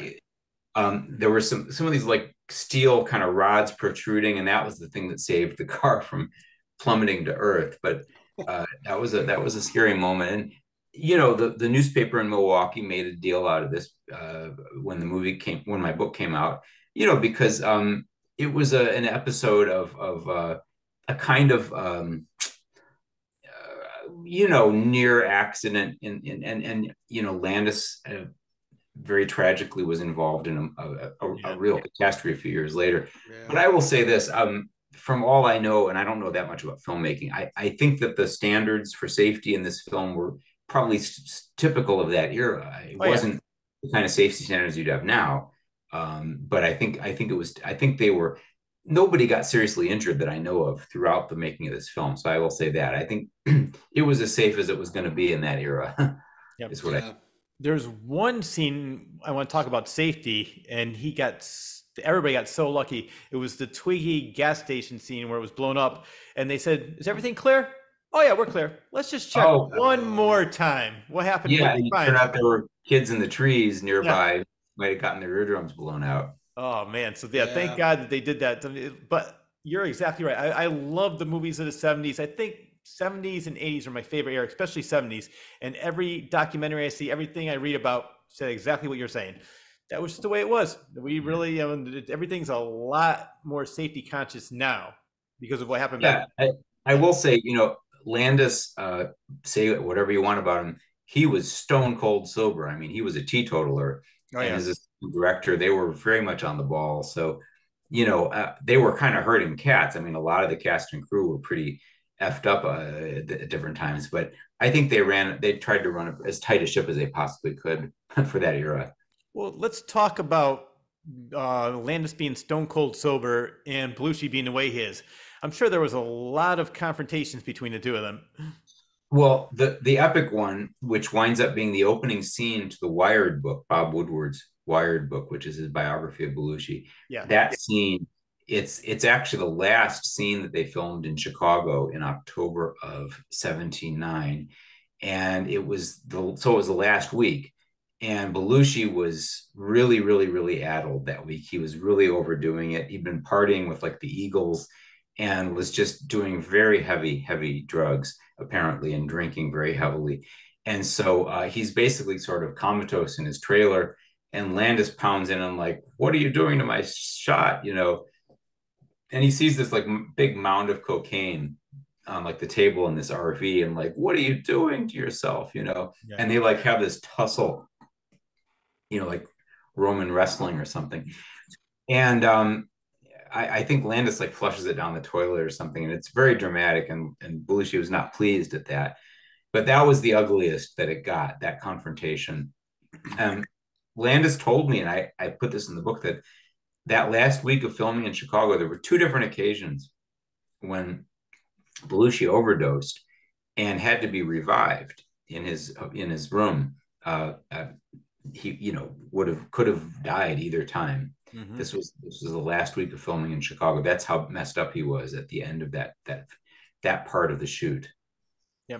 Well, I'm trying to remember which scene it was. I think there was one scene where comes out of the gas station. "Come on, let's go, Elway," and smashes the beer bottle. He was so drunk. He basically almost couldn't even finish that scene. He was almost ready to pass out.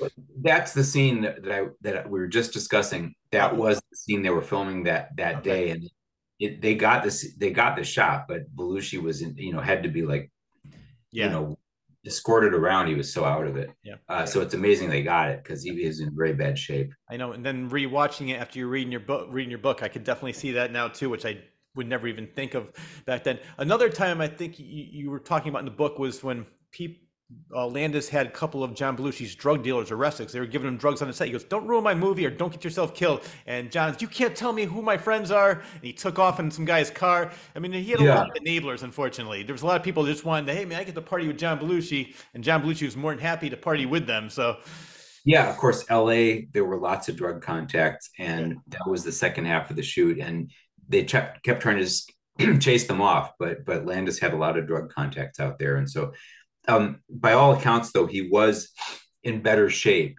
in the second half of the Blues Brothers shoot in LA. And just for people keeping score, most of the interior scenes, anything indoors, was shot in LA. So like a lot of the musical numbers, the ones that were indoors, were actually shot in LA.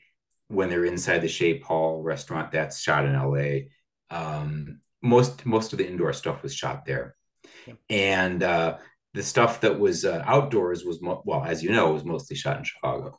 Yeah, but there were some scenes in between every take. John would have to use a mask for oxygen because he was so out of breath. Like the James Brown scene was one, and then we're gonna talk about the Hollywood, the Palladium scene, the big concert at the end. That was another time. So yeah, I mean, this is a guy who was 30 years old, maybe. I mean, it's sad. Yeah, I know it is. Yeah. Well, I want to talk about Mayor Daley and all the problems they had with him and how they worked around that and that whole scene in general. Well, Daley Plaza. Yeah, Mayor Daley had shut down filming in Chicago in the mid-50s after an unflattering portrayal of Chicago police. And so there was almost nothing shot in Chicago through the 1960s and through the 1970s. Very little. I grew up and I don't remember seeing much that was shot in Chicago. It's kind of off limits. And he died. And Michael Bilandic was mayor. And then Jane Byrne, the first female mayor of Chicago, took office just before the Blues Brothers shoot. And so I think that Mayor Byrne's office had telegraphed to the studio that they were amenable to making films again. The boys came to Chicago, met with her, and when they told her, the mayor, that they wanted to run a convoy through Daley Plaza, she wasn't too unhappy about that because she didn't get along well with Mayor Daley's cronies. Yeah. They'd given her a really hard time, and so she was like, "Great, I'm all for it." And that was the opening of a golden age of filming movies in Chicago. There was a whole bunch, all the John Hughes movies. Mm-hmm. I just read the Home Alone house is up for sale in Winnetka, one of the Chicago suburbs. A whole bunch of our favorite movies that were shot in Chicago. That was the beginning of it, really, the Blues Brothers. Go ahead. Sorry. No, go ahead. No, what I was going to say, I think there was one movie you mentioned they did film, and I love this movie. It was The Fury, Brian De Palma. Yeah, but not many. Right. I think My Bodyguard might have predated. I love that one too. Matt Dillon. Cooley High School, but not much. Yeah. So the Daley Plaza scene, I think it cost like $3 million, which was an enormous amount. That was the entire amount that Animal House cost. I know. $3.5 million, you said. It's a hundreds of people. And Labor Day weekend, they shut up the entire area around Daley Plaza and had people rappelling up and down buildings, and they had helicopters, and I think there was a tank somewhere. It was crazy. And I interviewed Stephen Katz, the cinematographer, who did a beautiful job of shooting all this. And he wanted it like a Sam Fuller war movie, he told me. Yep. Well, speaking of being way over budget, let's talk about how the movie with Walter Matthau, The Taking of Pelham 1, 2, 3, got them out of a jam. Well, so they were over budget. They were way behind in terms of, I don't remember how many days behind. The movie had become the butt of a lot of jokes in LA. If you look at clippings from the LA Times and Daily Variety from that fall and winter, people would talk about, runaway, overrun studio excess. And the Blues Brothers was seen as an example of that, because it was this movie with a paper thin plot. And what are they doing spending millions and millions of dollars making this ridiculous film? Mm-hmm. So when they were just about done, the producer, Bob Weiss, wrote a memo. I think it was the date when they officially were supposed to stop filming. And so he wrote a memo saying, "We're done. Principal photography is done." In fact, they kind of snuck out the main camera crew to film the last scene, which was at a rebuild of the jailhouse, right, for Jailhouse Rock. Um, and but the producer kind of fibbed and made it sound like it was the secondary crew, which is like the second team, basically the B team that goes out and does like, you know, this is when the main actors and have been dispatched and they've gone home. Yeah. The second crew goes out and does stuff. But this was in fact a major scene, and that was the last scene they shot. And I think a lot of the band was tripping on LSD that day because I think they'd already recorded Jailhouse Rock, so they were just kind of lip syncing and miming it, so they didn't really have that much to do. What was funny was well, first I want to talk about this. Well, you mentioned lip syncing. James Brown, he really could not get it the same. I want to go back to that scene. We're talking about lip syncing. He really couldn't get the same every time, so he actually sang it live. I believe so, and yeah, that sounds right. Just like Aretha, James Brown struggled. Yeah. They weren't used to doing this sort of thing. Yeah, but as you say, it came out beautifully, and all those interior musical numbers were shot in LA, including Ray's Music Exchange. That was a rebuild on a set, Yeah. and Bob's Country Bunker. Well, I want to get to that 'cause there's some great stories with that one scene. But before we do that, you mentioned the music store. They did not want the Ray Charles scene at all. And I mean, maybe because Ray Charles is such an icon now, but back then I guess he wasn't in his prime, and they just said, "Oh, Ray Charles is not relevant. Let's cut this." I'm so glad they didn't because I love that scene, and it's so. Yeah, I mean, I had a hard time finding anybody to take credit for being the one who said, let's not do Ray Charles. I think those older executives are all dead and gone now. Yeah. But no, it's true. Landis was very emphatic about this. They really didn't want using these old has-been washed up performers. But of course, that was the whole point to Aykroyd, was to revive their careers. And the Ray Charles scene is great. If you watch the movie again after hearing this, look for the scene where the boys are kind of playing around on the glass display case, because apparently they were pretending to cut up lines of cocaine and having a joke with that, and basically trying to annoy Landis. And then at one point they actually brought out real cocaine and cut it up, but I don't think that wound up in the scene. I think John Landis yelled cut. I gotta check that out again. Even though the new mayor loved John and they loved filming, there was one scene that she was against, and it was the Carrie Fisher blowing up Elwood's apartment. How did they get around that? Oh, right. They had actually, I think, bought a property that they were going to detonate. Yeah. And some people from the city figured out that if they did that, there was this danger that they would rupture these underground gas lines, and that maybe it was going to cause a whole nother Chicago fire. So if you look closely, that scene with the building being detonated was actually done with a miniature, in a studio in LA with very primitive effects. I can't remember if the flames might have been on like a projection screen or something. I explain it in the book, but it was very crude but effective, because I never even noticed. And then the stuff falling on them in the interior, that was all shot on soundstage with that kind of foam, pretend wood and pretend bricks. Yeah. You talked about some of the scenes they cut from the movie, obviously for length, but there was one scene that they cut because John Belushi said, "I really don't think it's a good fit to be raising money for an orphanage," and it was the brothel scene. Oh, right. Folsey, the editor, George Folsey, took credit for this. He told me, and I believe him, that he went to Landis and said, I think it was he who told me this, that why are we going to have this whorehouse scene in this movie? We don't need it. It's this religious film in a sense, and it just was unseemly. And so I think Landis might have indicated to me that he felt the same way. But in any case, they cut it. But they did film it. I mean, it's somewhere. There was film of it, of them going to a brothel right after they're let out of prison, and no, it doesn't sound good.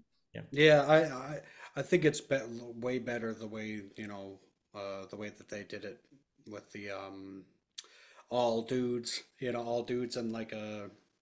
I was talking about the Steve Lawrence scene. Oh, I was talking. Wasn't it? Elwood was like living in a place with the brothels. or He was and living in then a kind of a flop house, Yeah. that yeah. apartment.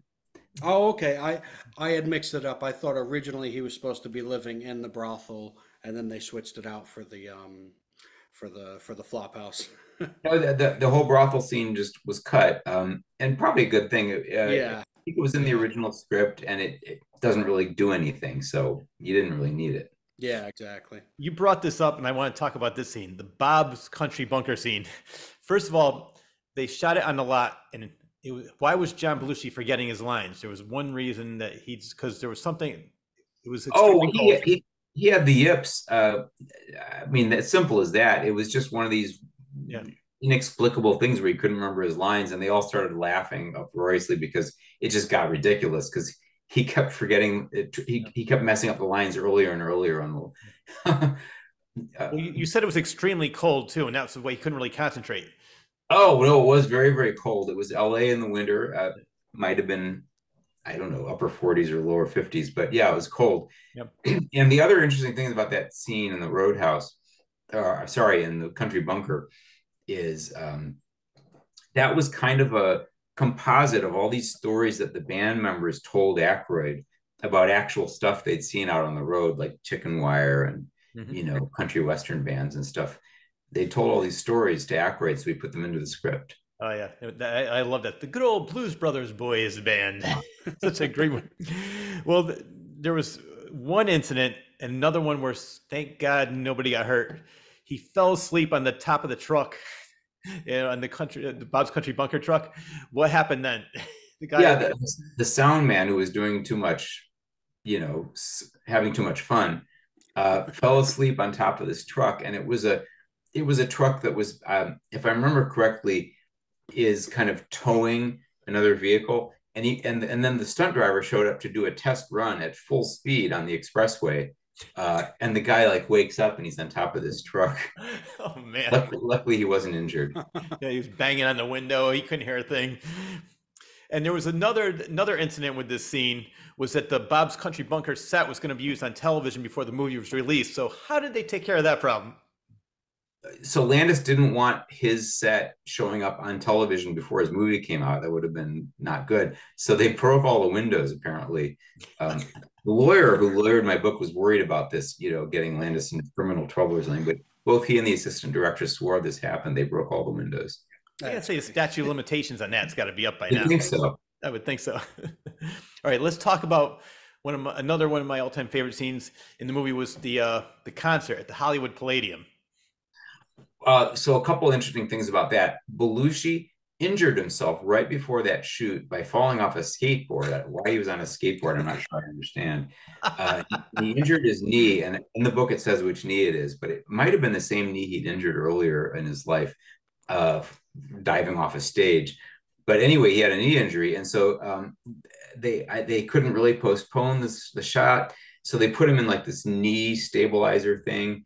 And so he's in pain throughout that shoot. And they talked about using a stunt double for his moves, but he insisted on doing it himself. And there's a couple other interesting tidbits there. They went a day over, maybe because of Belushi's injury. And so like on the last day of shooting that scene, they didn't have enough extras to fill was it the Palladium? Yeah. Yeah, the Palladium. And so they ran a contest on a radio show. And the people who I interviewed for this book were very much at odds with each other over exactly what happened. I don't know why this was such a big deal to them, but I'm pretty sure what happened was they filled up the seats with just radio fans, people, young radio listeners who like heard this thing on the radio station and just pour it out and into this. And then supposedly they didn't have enough diversity in the audience, so they had to go find some black people and fill people in. Yeah. And then everybody was lighting up, joints. And they had like hired, I think, off-duty cops who were getting all freaked out about that. Oh man! So it was a little bit wild. There's a lot going on there. Yeah. Well, speaking of having a good time, let's talk about Cab Calloway's scene with Minnie Moocher. Why did he think it was not going to turn out that well? Oh, he was hungover. he was partying the night before. Yeah, But I mean, I know he was lip syncing, but he did such a great job in that scene. I loved it. Oh, that came out beautiful. one of the few things in the whole movie that several people have complained about to me is how it's a little bit unrealistic that when the Blues Brothers hit the stage, that the audience is all like sitting there glum, Yeah. unresponsive. That was what the script called for, but not really credible. But anyway, it's a beautiful scene. Oh yeah. What I think even less believable was that all these people paid that much money for the concert. They sang 2 songs and said, "Yeah, we're out of here." Yeah, no, that also is not entirely plausible. That's a very good point. Yeah, in fact, you're right. You're right. That doesn't make any sense either. But hey, it's a comedy. Well, I can never say any flaws with the movie. The movie to me is flawless. I don't care about different things like that. But there's some theater owners, the racist ones, unfortunately, that did find some flaws with the movie, and they didn't want to show that movie in the theater. Why? That's right. So Landis has cut it down to 2 hours and I think 12 minutes. Yes. Satisfy the studio brass, and then he goes and meets with one of the top studio execs who has Ted Mann from Mann's Theaters there, big theater chain. And according to Landis, Ted Mann says, I'm not showing this film in my white theaters because it's going to bring all these black people in, and there was some there was some real concern among some theater owners that this would be some kind of would cause racial incidents. And interestingly, Landis had been in the same hot water with Animal House. The studio was afraid that this "Can we dance with your dates?" that scene was going to cause riots or something where black film goers, and nothing like that happened. It was a great scene. Yeah. Sometimes I don't think these theater owners or studios give the audience enough credit. They're going to love it. They're going to have a great time. Most of the people aren't thinking like that. But some people even thought that the movie was too white, which I thought was surprising. That's what. Well, right. So when the Blues Brothers were first a thing, when they made their record and were playing with Steve Martin, there was a whole round of accusations of cultural appropriation and racism. Mm-hmm. And this is not now. I'm talking about then. Yeah. 78. In the alternative press and in Rolling Stone, they're like, how dare these white idiots, TV funny men, take all these beautiful black blues songs and try to sing them. It's ridiculous. It's embarrassing. And then when the movie comes out in June of 1980, there's another round, not everywhere, but in some of the write-ups, like I think in New York Magazine, oh, this is almost racist, the way that they bring out these amazing black performers as bit players in support of these 2 white clowns, basically. Yeah. Yeah, and it all got argued out at the time, which helped me as the book writer because I didn't have to deal with people now saying, hey, this is cultural appropriation. No, they called it that then. I mean, it was accused then of being cultural appropriation. And the stock answer that I give to people is twofold. One is, again, there was no way that the studio was going to make a Blues Brothers movie, a Belushi movie, that didn't star Belushi. Their goal in making this film was to make a Belushi film.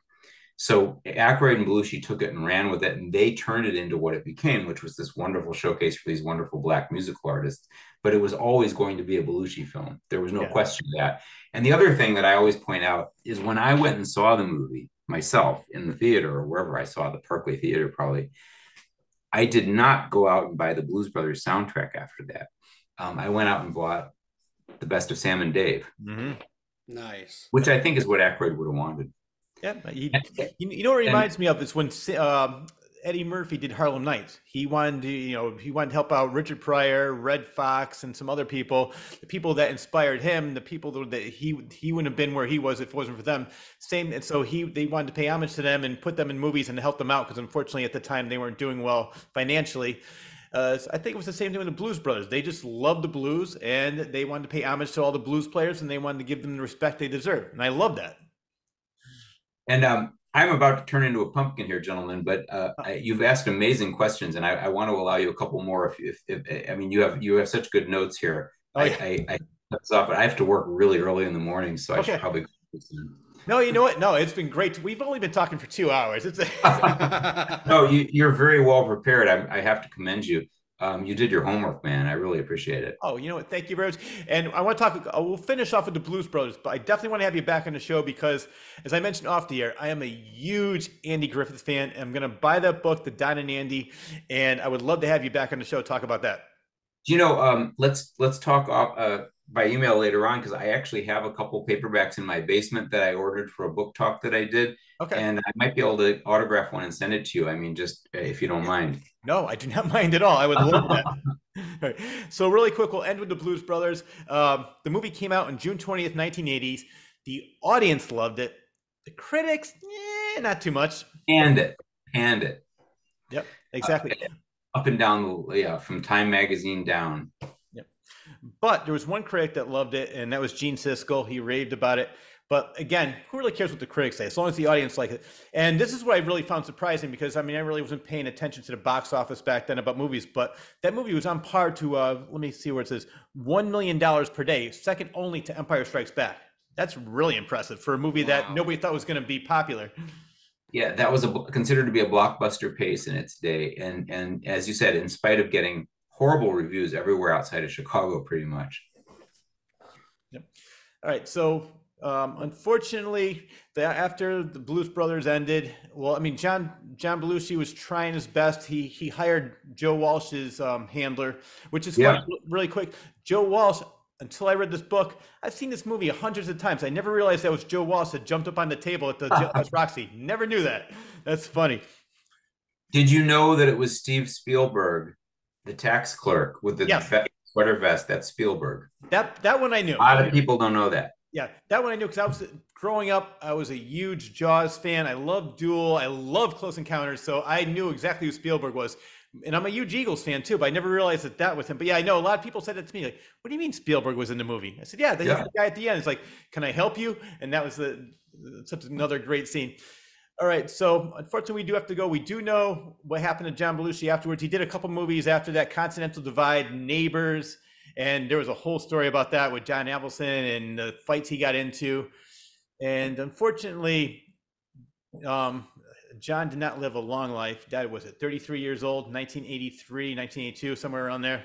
It was March of 82. I think he was 33. And I didn't know when I was going to end the book. Yeah. When I was writing it, I didn't know how far I was going to go. But once I got to Belushi's funeral, the Viking funeral, the memorial, I decided to end it, because that was it. I mean, the Belushi-Aykroyd partnership ended that day that Belushi died. So I figured that's where to end the book. What I was really impressed with too is, like, especially after everything that Landis went through with him and Belushi, that he wanted him to play P.T. Barnum. He still wanted him to act in one of his movies after everything he went through, arresting his drug dealers, trying to find him falling asleep in other people's houses. He goes, "Yeah, John, I would love to work with you again." I was really impressed with that. It would be interesting if John had lived, if he'd gone into rehab, if he'd been kind of nursed off of substance abuse. Maybe he would have acted in Ghostbusters. Who knows what might have happened. Yeah. Well, we do know that Dan Aykroyd wrote the Bill Murray part originally for Belushi, and then Bill Murray got it. And I think I was reading what's the movie with Michael Keaton, Night Shift? That was his first movie. That was originally John Belushi. They wanted him to play that. And Arthur. Sorts of projects, yeah. He turned down Arthur, which is funny because he didn't want to be typecast. But Arthur was really nothing like Blutowski, nothing like Bluto at all. But anyway, the world is a better place because of John Belushi, and the world is definitely a better place because of the Blues Brothers. And I really, really do thank you for the hard work and all the research you did on that movie, on the life of John Belushi, on the life of Dan Aykroyd. And I definitely look forward to having you back on the show again sometime soon. I'll talk Andy and Don anytime. Just let me know. All right. Well, thank you very much for being on the show. That wraps up the latest episode of the Claw's Corner. A special thanks goes out to writer and journalist Daniel de Visé? De Visé. All right. De Visé, for taking time out of his extremely busy schedule to be a guest on my show and staying up late tonight for us. I really do appreciate that. I also need to thank editor extraordinaire John Bristol of the award-winning Elmet Productions for always doing a superb job editing this show each and every week and making it available to all on YouTube. I am also extremely grateful to Rob Bull, for co-hosting today's show, and also Joseph Timothy Quirk for all they do to make my shows available on several Connecticut radio stations, as well as Spotify, iTunes, Audible, Amazon Music, and iHeartRadio. Thank you both very, very much. And lastly, but definitely not least, I need to thank you, the viewer, for always tuning in. Enjoy your day, everyone.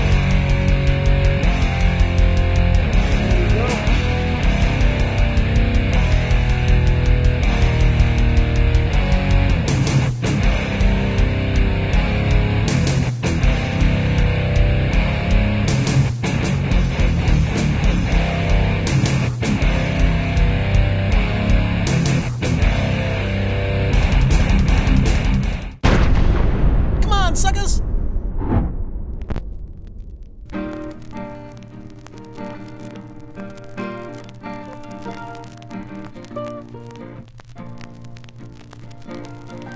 All of a sudden I hear, brim, brim.